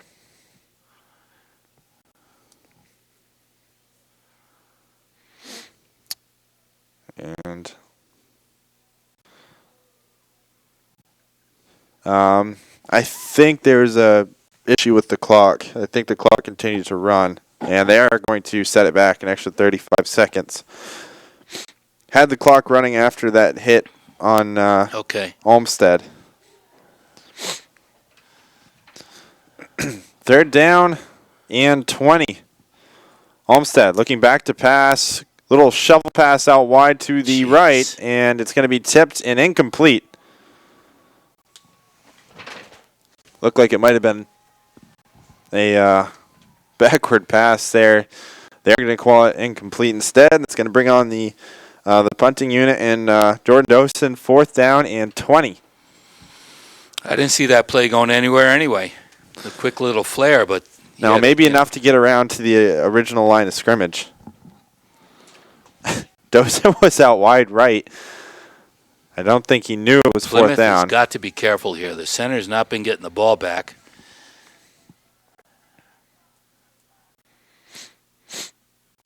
Decent snap. Dawson able to get the kick off. Slipped on it. Not a great kick. Terrible. And it's going to be downed at the 35. Wow. St. Thomas is perfect field position. That ball didn't make it past the first down marker on that drive there. Backed up 20 yards and looked like Dawson's plant foot slipped out from underneath him on that kick. So they have their work cut out for him now. The defense has got to stiffen and hold him. And I don't think St. Thomas is intimidated at this point. I feel they're confident. I think they're going to start slinging it to the end zone again. It's always dangerous, but they're going to pull out all stops. This is one and done. So St. Thomas sets up on the 35. McLean, wide right. 2-step drop here for ball loose on the ground. It is picked up by Plymouth. Wow, what a break. Somebody got in there and hit him. I know Garrett Maycumber was in there. DeCorn. Looked like Stevie Shute was in there. He tried to step up. Colby Moore's in there. He tried to step up into the pocket, and somebody came down hard with a karate chop and knocked it out. Yeah, DeCorn, 3-step drop, saw the pressure, started to move up in the pocket, and looked like someone just hit from behind. He wasn't really hit at all. Looked like just a great strip on the Plymouth end. And jarred it loose. That's a big break for Plymouth, Justin. And they're past the initial first down marker there where they were before. So that's a big break. One play. Instead, Maycomer gets it right side, breaks through, but he's tripped up just shy of the first down. If he could have stayed on his feet, he was off to the races. Instead, it's 2nd down, and looks like 3 yards to go. Down to 1:30 in the third period. Plymouth is in control right now, but I tell you, this game is still up for grabs, 14-7. It's been a real test for Plymouth today, and I think they've been responding. Very surprised still. Just that one play. One play is all it took for that turnover.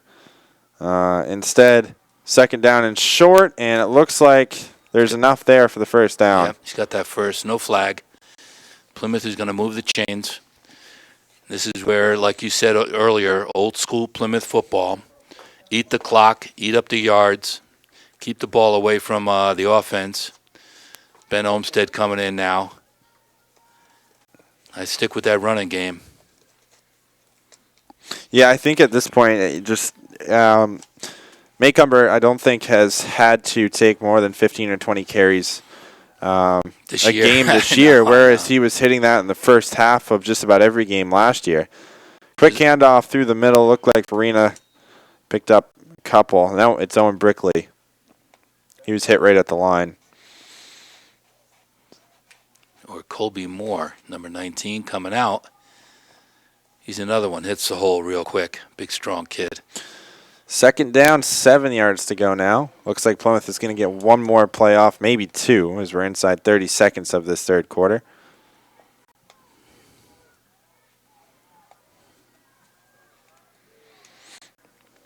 Two men in the backfield again here. Got to just continue with that run game. They are going to hand off to the left side. Big pickup across the first down marker. Is that Nolan Farina again? It is Nolan Farina with the first down. And he got there in a hurry, too. That was a good play. That's that counter. He usually springs it once in a while. That's a good pickup, though. Maintain possession. Keep the clock moving. That's going to do it here for the third quarter as well, as we're inside a second. And now the buzzer sounds. 3 quarters down. 14-7 is the score. And Plymouth really threatening to tack on another here. I don't think if you called me last night and said that this game is going to be 14-7 going into the fourth quarter, I would not have believed you at all. I think that I thought that it was going to be closer to a 40-30 at this point. I agree, but this is still anybody's ball game. We know that. Absolutely. St. Thomas has got a lot of good athletes. They're not quitting. Plymouth has not been in their offensive rhythm, but 14-7. Nevertheless, they're home. 1 quarter to go. They're in command. Something I'd like to see them just finish it out, the score, and have the defense win it for them and hold on. What's nice to see right now is that Plymouth's defense has stepped up. St. Thomas put up 28 points on John Stark last week in that 3-4 matchup. No, I agree, Justin. They have stepped up, and they're making their adjustments. The St. Thomas team is a good offensive team. DeCorn's been shut down today, too. That's another thing that we've kind of talked about on and off, but he hasn't seemed like himself, and a lot of that has to do with the fact that this Plymouth secondary has really buckled down. We've seen him have to get out of the pocket, and he's been flushed out 10 or 12 times today. He's been able to do a lot on his own, but a lot of it has to do with the fact that when you're running on the move and you're trying to hit a receiver that's really not open anyway, it's kind of a recipe for disaster. A lot of pressure was on him, and Isaiah Crane and Jacob Lamb getting after him. So 1st and 10, ball spotted on the 34. Quick handoff to Maycumber, who fights to get back to the line of scrimmage. I think he does so. They were right in on that play immediately. Great defensive play. I think they're actually going to – they are going to give him looks like right back to the line.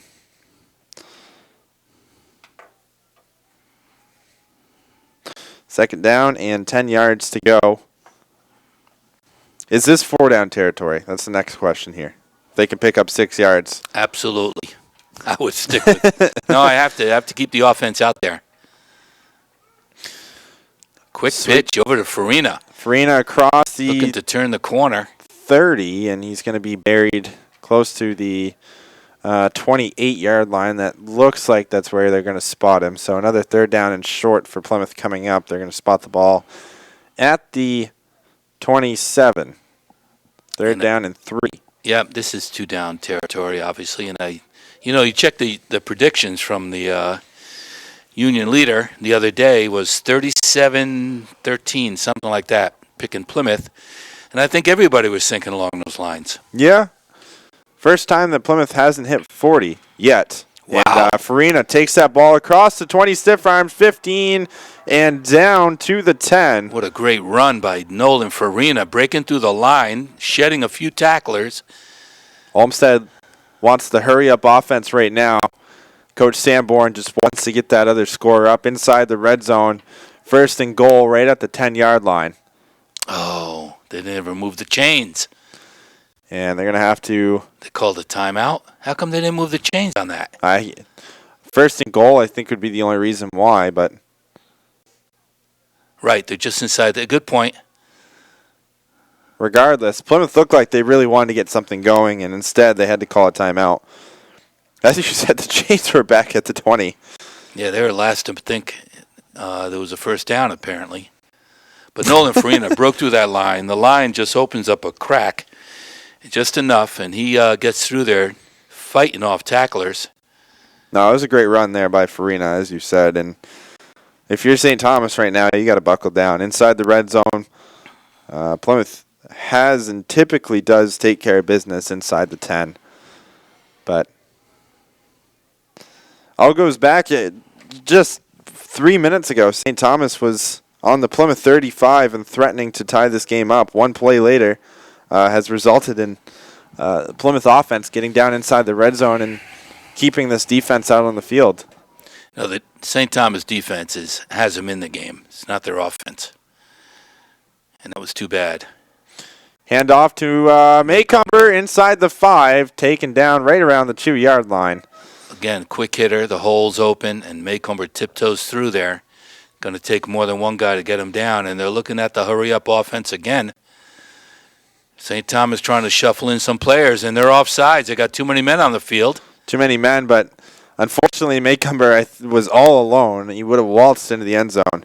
Great job there. Great play call by Coach Sanborn. He noticed on that last play how long it takes St. Thomas to get on the field. He did a great job noticing that and tried that hurry up, but I really wasn't sure what the reason why they called a timeout. I think everyone was just on the wrong page.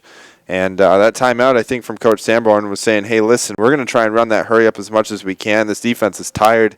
We got to keep them out there. We got to keep the same group of guys out there. So got 2 yards to go here. Second down. They have the ball spotted, I think, on the 1. Maycumber. Spin move. Walks it in. Inside, and he's going to score the 3rd touchdown of the game. Second touchdown here for Garrett Maycumber, and it's 20-7. Plymouth in control and in command on that last drive. It's a little breathing room. Man down here for St. Thomas in the end zone. And if not mistaken, this is the first time that this starting unit has been in the game this long.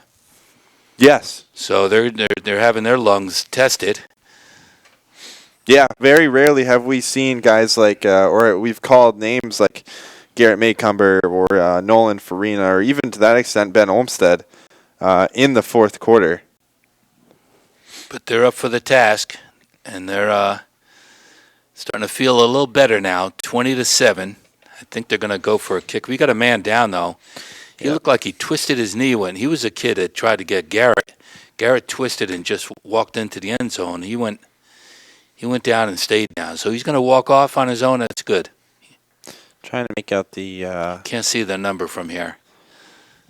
I'm going to throw it out there and say that's Derek O'Brien. It looks like 24, but I can't really get a good call on it from here. Well, he's up and walking, so that's a good sign.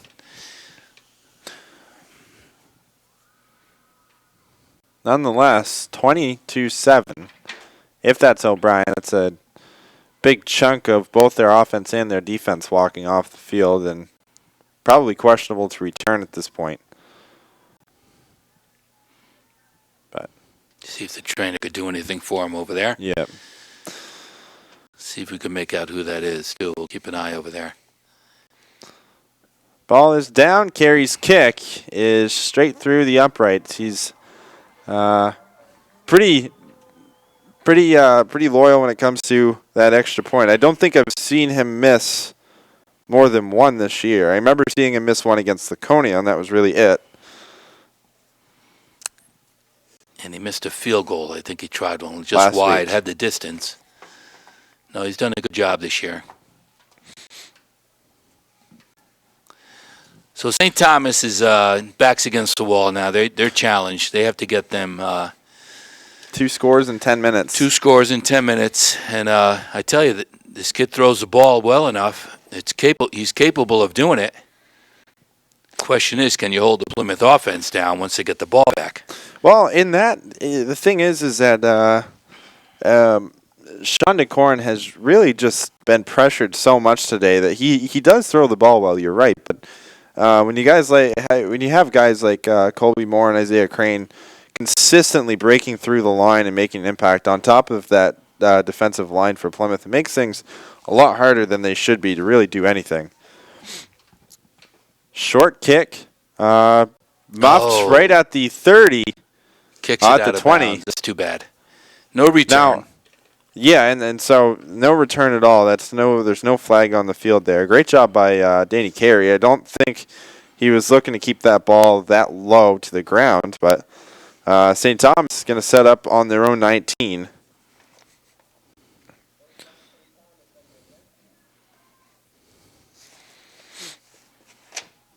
And the starting defense is out there. Yeah, and rarely have they played in the fourth quarter, but they don't look gassed at all. They're up for this challenge. A lot of quick 3-and-outs, a lot of quick drives for both of these teams today. So, shotgun set, play action, throwing out wide right, having a man just missing the outstretched hands of Jack Benelli. Benelli covered really well there by Jordan Dosen. I don't think he was going to be able to pull that ball in. No, he was right with him every step, and the ball was more in front of the receiver where Dosen was. So I don't think they have much choice now other than to try and get a quick score here. No, shotgun set again. 3 wide receivers to the left of DeCorn. Quick pass through the middle, but being wrapped up immediately. Lambert and Colby Moore. That's Will McLean on the catch. Pickup of about 6 yards there, so 3rd down and 4.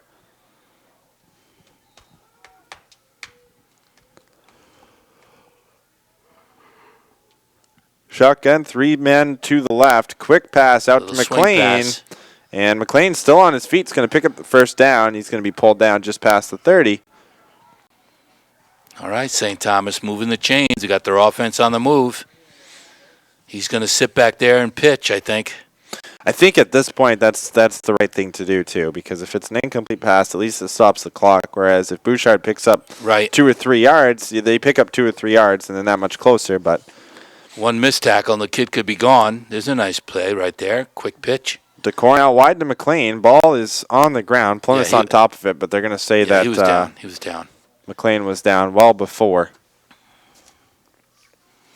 Again, we're down at, 8 minutes, 44 seconds? Yes. 8 minutes, 40 and counting. So the clock is working against St. Thomas as well right now. But he's going to stay with the 3 wide outs.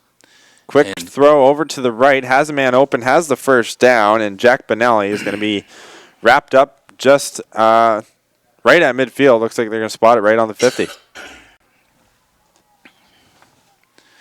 I don't think we're in a prevent defense, but I don't think we want anybody getting behind us either. No, they're really letting this team chunk 5 or 6 yards at a time. DeCorn is going to stay on his feet. He's going to truck over Colby Moore, I think, the man on the tackle. Threw a big shoulder and knocked him down, but he went out of bounds same time. Short gain. Stops the clock. Power move there by DeCorn. You don't see too many guys stand up Colby Moore. No. So great job by him. And he's really taken this drive into his own hands. Another quick pass through the middle, and this time it's going to be dropped. McLean had his hands on it. Great coverage through the middle of this defense. It looked like Wes Lambert there. Yeah, well, they can do this little pitch and catch for 7 yards a crack. Maybe Plymouth will intercept one of them. Maybe they'll miss a tackle and the kid can be gone too. Oh, big 3rd down and 8. Yeah, they got to go for it twice anyway. This is 4th down territory. They're bunched up now. 3-step drop, big pass out wide right, and it's picked off. Nolan Farina. Jump ball between him and McLean. He's across the 30, has some room to work with on the right side. Across the 40. Oh, boy. Flag down, now 2 flags down, and Farina is going to waltz all the way in with it, but I think it's going to come back. Couple of clips blocking the back, you think, Justin? And another flag. This one is on, it looked like a late hit. Another flag down near midfield. Going to be an unsportsmanlike.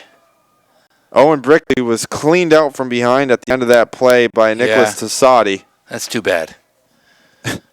Two flags down near the 10. You don't need an unsportsmanlike at this point. It's a well-played game. The guys are tough. They're going at each other. And Colby Moore really shaken up after that play, too. So there's 2 flags at the 10, a flag down near the 40. Regardless, that jump ball thrown up between McLean and Nolan Farina. And Nolan Farina now with 2 interceptions if this play stands. We had 2 defenders back there. It wasn't the man to throw to, and it wasn't a well-thrown ball. And Farina had the best chance at it, and he got it. Now, really kind of surprised there. DeCorn was doing a great job on that drive, too. He was finding the right open receivers, but that's the 3rd interception thrown by DeCorn. 2nd one picked off by Nolan Farina. You're talking to Plymouth, so it could be that it's against. Might be offsetting here, but I don't think there'll be a touchdown. No, I don't think so either. Both teams are right near midfield, and Paul just getting word that Bo will be back at the back at UNH. Good for Bo.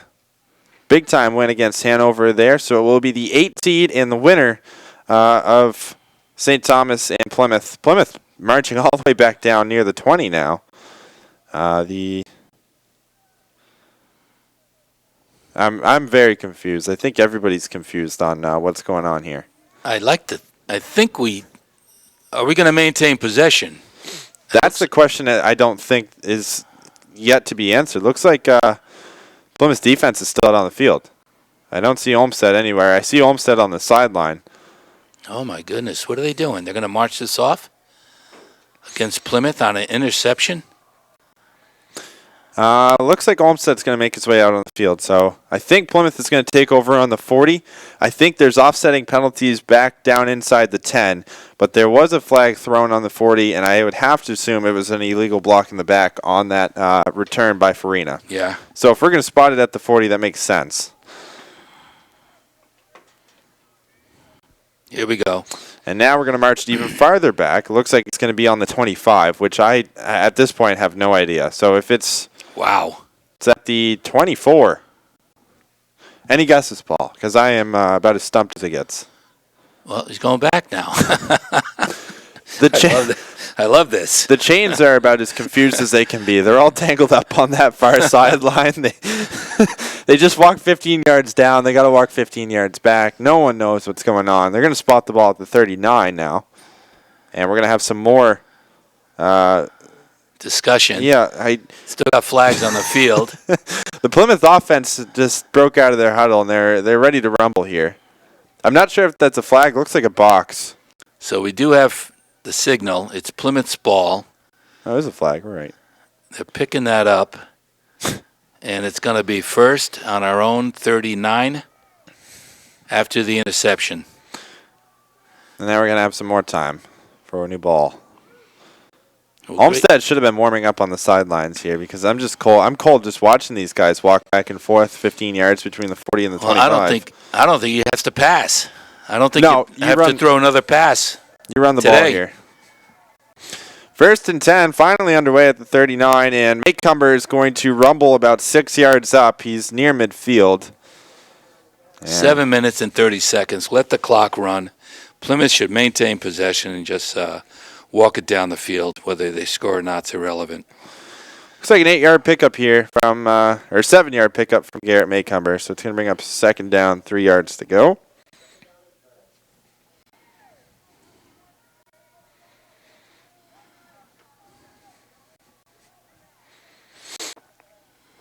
Two men in the backfield. Dosen out wide right. Olmsted chewing up as much time as he can in the pocket. Ball snapped. Another quick handoff to Maycumber. Maycumber is going to get near the first down marker. He worked. He got it in there. He dragged him with one leg, hopping along. I think he just squeaked out that extra yard. Yeah, that's just enough. And they're moving it.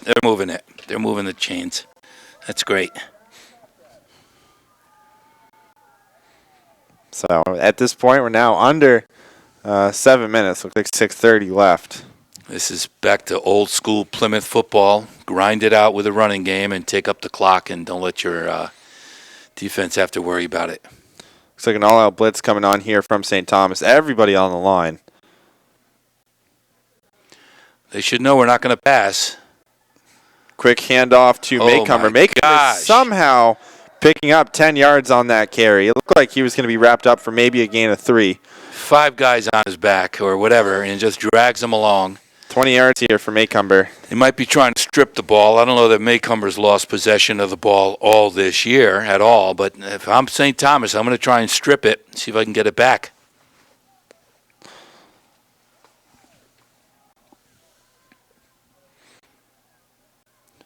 I would love to see a stat for yards after an initial hit here on Garrett Maycomber. I know. I bet he's got more yards after being hit for the first time than he does actual clean yardage. I agree. It's hot, and now it's Maycomber time, isn't it? This is It's third in a row. This is how they won games last year. What was it, 12-7 against Wyndham on the road, and a game very similar to the weather that we see here today. And that was a game where we saw Garrett Maycomber just rumble for 40 or 50 yards at a time. Whether or not they got anything, they really didn't get a lot offensively. They had one big 65-yard play from him, but outside of that, this is exactly what this team looked like all of last year. There he is again. Gets another one. He's not going to get close to the first down marker, but he's going to pick up 2 more, and it's going to bring up 3rd down and 5.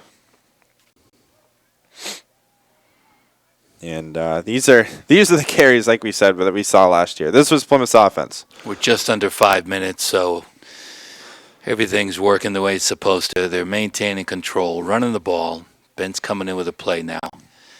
I don't think he has to throw the ball. You can go 2 downs at this point. I think it'd be kind of foolish to throw the ball at this point unless he can catch St. Thomas off guard. I mean, Dawson is out wide right. I can't imagine they're going to throw it at all. No, Ben has not been sharp throwing it today, and we shouldn't bother at this point. No sense trying to take a shot here and giving him a quick 6 points. And it's going to be another handoff to Maycomber. Maycomber is... Oh, my gosh, he's going to fight for it. I'm not sure if he has the first down or not, but it's going to be... Very close. Very close. Now, do you go for it or do you let... You go for it. It's a yard. 4th down and a yard? About 6 inches. I didn't know if you wanted to tack it on and make it a 3-score game here and see what Danny Carey's made of past 30 yards. Looks like they're going to go for it, rightfully so, as you said. That's interesting. Just go for the first. You don't get it. Your defense shows up. I think you get a first down here, and the game's over. Run the clock. You're down to 3:40. You're up two touchdowns. Everybody on the line looked like a near jump, and we are going to get a flag. Oh, he was looking to get him off sides. He was looking to get them to jump. And it's going to be on Plymouth instead. Oh, I thought we were called timeout on that. Tried to get them to jump. Didn't work. I don't know about that. Now, you still go for it? I didn't see us jump on that. Yeah. 4th and 5? Well, we're going to have to talk about it. It looks like we're going to have a timeout here. Well, 3:37 is still what are you at, the 35-yard line? You want to put him on the 20? If you kick it and it's a punt in the end zone or close to it. I don't know. That's a tough call. I think that regardless, if you don't get it, you give them the ball in, the 33? Because you have to assume that if Maycomber's hit even 5 yards behind the play, he's going to pick up 7. So no, that's true. Picked up, if he gets, we very rarely have seen him hit for a loss, and we saw him hit right at the line probably 10 times in that first half, and he was able to squeak out 2 or 3 yards every time. So best case scenario for St. Thomas, they see Maycomber with the ball, hit him, let him pick up 2 or 3. Quick turnover on downs, and then you got 3 minutes and 30 seconds to score a quick touchdown, hold Plymouth, which I don't think they're going to be able to do, or recover an onside kick. Right. A lot of options here, but it's all up to Plymouth. It looks like Plymouth is going to – they're bunched up here. Hand it off and see if you can rumble 6. Instead, they're going to pass. He's looking deep, and that was intended for Wes Lambert. Dawson wide open on the right side. Wes Lambert open down the middle. And Olmsted, as you said, just hasn't really looked sharp today. No, We've seen him throw so much better. I have to accredit the wind and the cold to play some sort of a factor, but just the same, Dosen had his hands up right around the 10-yard line. He was completely unmarked. Jeez. Nobody thought Plymouth was going to throw the ball. I think that's a good call by Coach Sanborn. Everybody on the line. Dosen snuck in late, was out wide to his right. And Nobody on him. just completely uncovered. Well, here's their spread offense now. They're going to be winging it. First down and 10 from the 35. DeCorn wrapped up behind the play. Big takedown. And Slow to get up is looked like he hurt his shoulder or something on that play. I can't make out the numbers. it looks like he was hit. It looked like maybe helmet to helmet. Because the way he got back up, I can't make out who that is for the life of me from here. It looks like Jacob Lamb is who it looks like. Jacob Lamb is number 80. It looked like 80 out there. Maybe not. Did it? Yeah, it honestly did. Well, he wrapped him up from behind, so I don't know what happened. It is You're right, Jacob it Lamb. is Jacob Lamb. And I think right now concussion protocol is what he's going to be going through because he didn't look sharp getting up at all. He's able to walk off under his own power, which is good to see. Well, nevertheless, he got the sack, right? Yeah, so it's backed up, and then there's a flag near the 20. I'm not sure if that's unsportsmanlike or not. 3 minutes and 8 seconds, or 6 seconds. And they're moving that ball back. I think it's going to be unsportsmanlike. If it is, it's going to be all the way back to the 5. Instead, it's at the 14. So 5 additional yards after the play. That's terrible. So it was started. So The St. Thomas is not helping themselves at all. they have to get, 25, 26 yards? Second 32 is what it is right now. First down marker's up at the 45. We got Anthony Velez deep. He's back at the 45-yard line. Yeah, and Brickley and Dosen, 2 speedsters, and Nolan Farina in the middle. 3 men up front here. Just a Playing it looks defense. Looks like a 4-man. Well, 4-man rush. Maycomer coming up on the line, and it's going to be a quick handoff through the middle. Able to get up and across the 25. There is Good run. That's that little Nicholas Tosati again. Tosati's only a junior. We're going to be calling his name again next year. But now inside 2.5. 3rd and 20. Pickup of 12 there from Tosati. That looked good little decent run, but I mean also a 4-man rush here from Plymouth. Everybody else just back. Another run. Surprised relatively, but Tosati's going to pick up another 10-yard chunk there. It's going to bring up 4th down and about 7. 2 minutes and 14 seconds, and the clock is running. It's a big 4th down play. They turn it over on downs here. I think Plymouth will take a knee. Oh, yeah.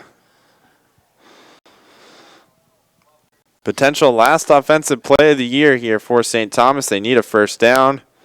Sean DeCorn has a man to both sides. 2 men out wide right.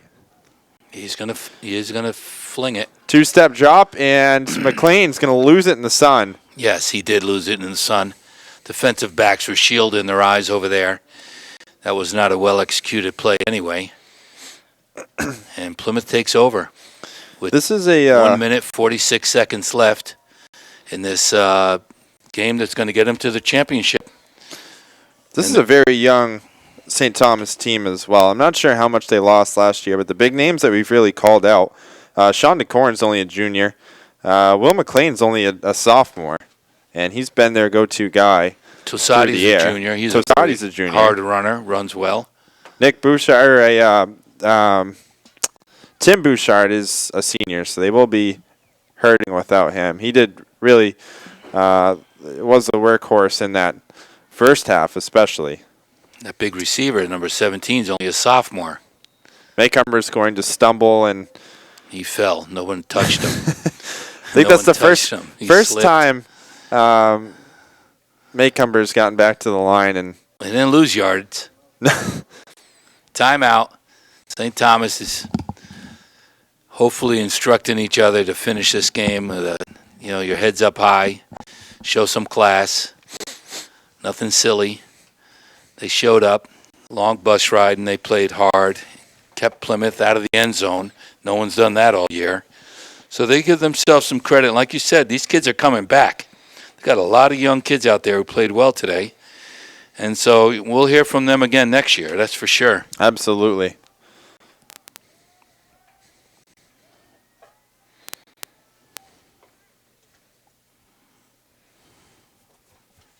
Second down and 10, inside a minute 37 left. Plymouth looks like... Jacob Lamb is back in, so he's okay. That's good. Yeah, that's very good to see. Looks like it's going to be a rematch of last year's championship game, Paul, as the snap is muffed. It looks like Olmsted's able to jump back on it. Another timeout call here from St. Thomas. Even if St. Thomas gets the ball back on the 40, it's looking very bleak for them. And I hate to say that. I would love to see them make an attempt and at least put another score up on the board. But they showed up today. They did well. This game's over. They showed up. I it's think a formality. I think that's the key here is that this has been the biggest challenge by far that Plymouth has seen so far. I mean, no score offensively in the first half. No, they did what no other team could do this year. And if Bo is smart, they're going to study this film, see what got Plymouth, back on their heels, and try and come up with a game plan. They're a lot better at this stage of the season than when Plymouth played them. So, should be a good match. UNH should be a lot of fun, a repeat. And to St. Thomas's credit, they could show Bo a thing or two as to how to approach and contain this offense because they did a great job this first half. Well, it all started through the middle of that defense. Maycomer could not get anything going on the ground through the middle of the defense. 3rd and 10, quick handoff to Maycomber, who's going to get near the first down, wrapped up awkwardly. And it looks like he's right near the 29. He's up. No injuries today, which is pretty good. The one kid on the St. Thomas side got walked off. We don't know how he fared, if he's back in. But good, clean game. 4th down and a yard. Clock is running. We're down to a minute. Just under a minute now. And 4th and 1. This is it. Obviously, this is it here for either side. But even if St. Thomas can stop them, they'll have about 25 seconds to score twice. And flags on the play. It is on Plymouth. So was that a delay of game or a false start? It's something that the coach is not happy with, I could tell you that. Coach Sanborn, you can tell from here, is visibly upset. Not happy. It is not how he wants to finish a game. You want to be mistake-free. And that didn't help. We had a good chance at that first down. What do you do now? You're going to throw the ball to Dosen, who's open, wide open? Or he's probably on the sideline. No, that's all they could do is they could take a knee here with 46 seconds. Well, then they turn it right back over. So I think the clock stops here. Right. It is going to be a pitch out to Farina. Farina fumbles and is picked up at the 40. Looked like there's an opportunity for a run back there, and that really would have made things interesting. Instead, it's a turnover right at the 41. Not well executed. Not a great pitch there. This has not been Plymouth's best offensive showing, but I got to give credit to that St. Thomas defense. They had us off balance all day, and Ben Olmsted never got on track. We've seen him play a much better game. I would have to say through the 11 games this season, I think that was, or 10 games this season, that was probably Olmsted's worst performance, and that's saying a lot considering this game was the first time he's thrown a pick, which says a lot about that, about the way he's played. Right. Screen pass out wide right. Some got room. A wall. There is some room, and finally pushed out of bounds. Was Banyan. 28 seconds. Going to move the chains. Set this up. The clock's going to start. And St. Thomas. I don't think it's going to start. I think Banyan got out of bounds. So. Oh, that's good. Some late life there. Pickup of about 15, 16 yards on that screen pass out to Banyan. He's got to go downfield with this one. You got to take a chance. Got to go downfield. Corn. Looking. Four-step drop, looking out wide. Right has a man wide open, and it's dropped in the sun. He couldn't see it. That was Banyan again. I think that was Dosen that jumped and missed it. Yeah, and nobody can see on that far sideline. And hit him right in the numbers. I think it was actually Jack Benelli that had that right off his chest. And he was wide open. He was walking in. Shadow's really playing a factor on the field right now. 2nd and 10, now 21 seconds left. Four-step drop for DeCorin. He's pressured. Oh, my goodness. Stevie Stevie had him. Almost able to take him down. Instead, a wobbler thrown out and nearly picked off by Dosen. Now we're under 10 seconds. Stevie Shute had him. Wanted to rip him down. Steven Shute, touchdown last week. I cannot stop thinking about that play from last week. That was the highlight of that Sauhegan game for Plymouth. That was Jacob Lamb deflecting it into Steven's arms. I give Jacob Lamb an assist on that. And he didn't have a lot. I think that was a 3-yard pick six there for Shute. And I had him down as a senior last year. He's just a freshman. A junior. He'll be back. And he takes a knee. St. Thomas takes a knee on that last play. Got to shake hands. These guys showing some good sportsmanship, patting each other on the back. Plymouth knows they were in a dogfight today, and they are going to learn a lot from this. Big-time game here for Plymouth, and it's going to be a repeat of the 2016 Division II state championship. Bow, the 8 seed, squeaking their way in, 2 big-time upsets, and looking for a little revenge from last year. Plymouth took it from Bow last year. Plymouth is going to go back after defeating St. Thomas 21-7. Best game of the year, biggest challenge of the year for Plymouth, and a rematch of earlier this season where Bo was kind of squashed here on Plymouth's home field. Paul, what are your thoughts here before we wrap it up? Well, Plymouth has a lot to work on, and I think St. Thomas showed them and is showing Bo what they have to do to really defend against this great offense. Plymouth's hard-fought victory. It should be exciting next week. We're looking forward. So that's going to do it here for us. Paul Ferentz, probably this could be the last game I call with you for the season, so it's been an absolute pleasure if I can't make it down to UNH. But Plymouth will be back at UNH this coming Saturday to take on Bow in the Division II State Championship game. For Gavin Cook, our cameraman, Marissa Milano, our producer, I'm Justin Swirsky signing off. Thank you for tuning in all season, and we'll see you next Saturday. All right, I'm here with Coach Sanborn. Coach, huge win, 21-7 over St. Thomas. I think that was the score that a lot of people didn't expect. Walk me through the first half and how your offense kind of adjusted after being shut out in the first, 2 quarters. Well, they were coming up and stacking the box on our run, and we were just missing assignments. We just weren't executing the way we normally do, and it's tough when you got good players and they're up in the box. And we threw some passes. We had guys open.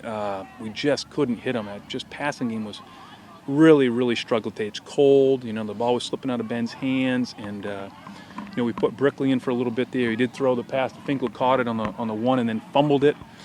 We just couldn't get that passing game on track. So we had a hard time, but we overcame.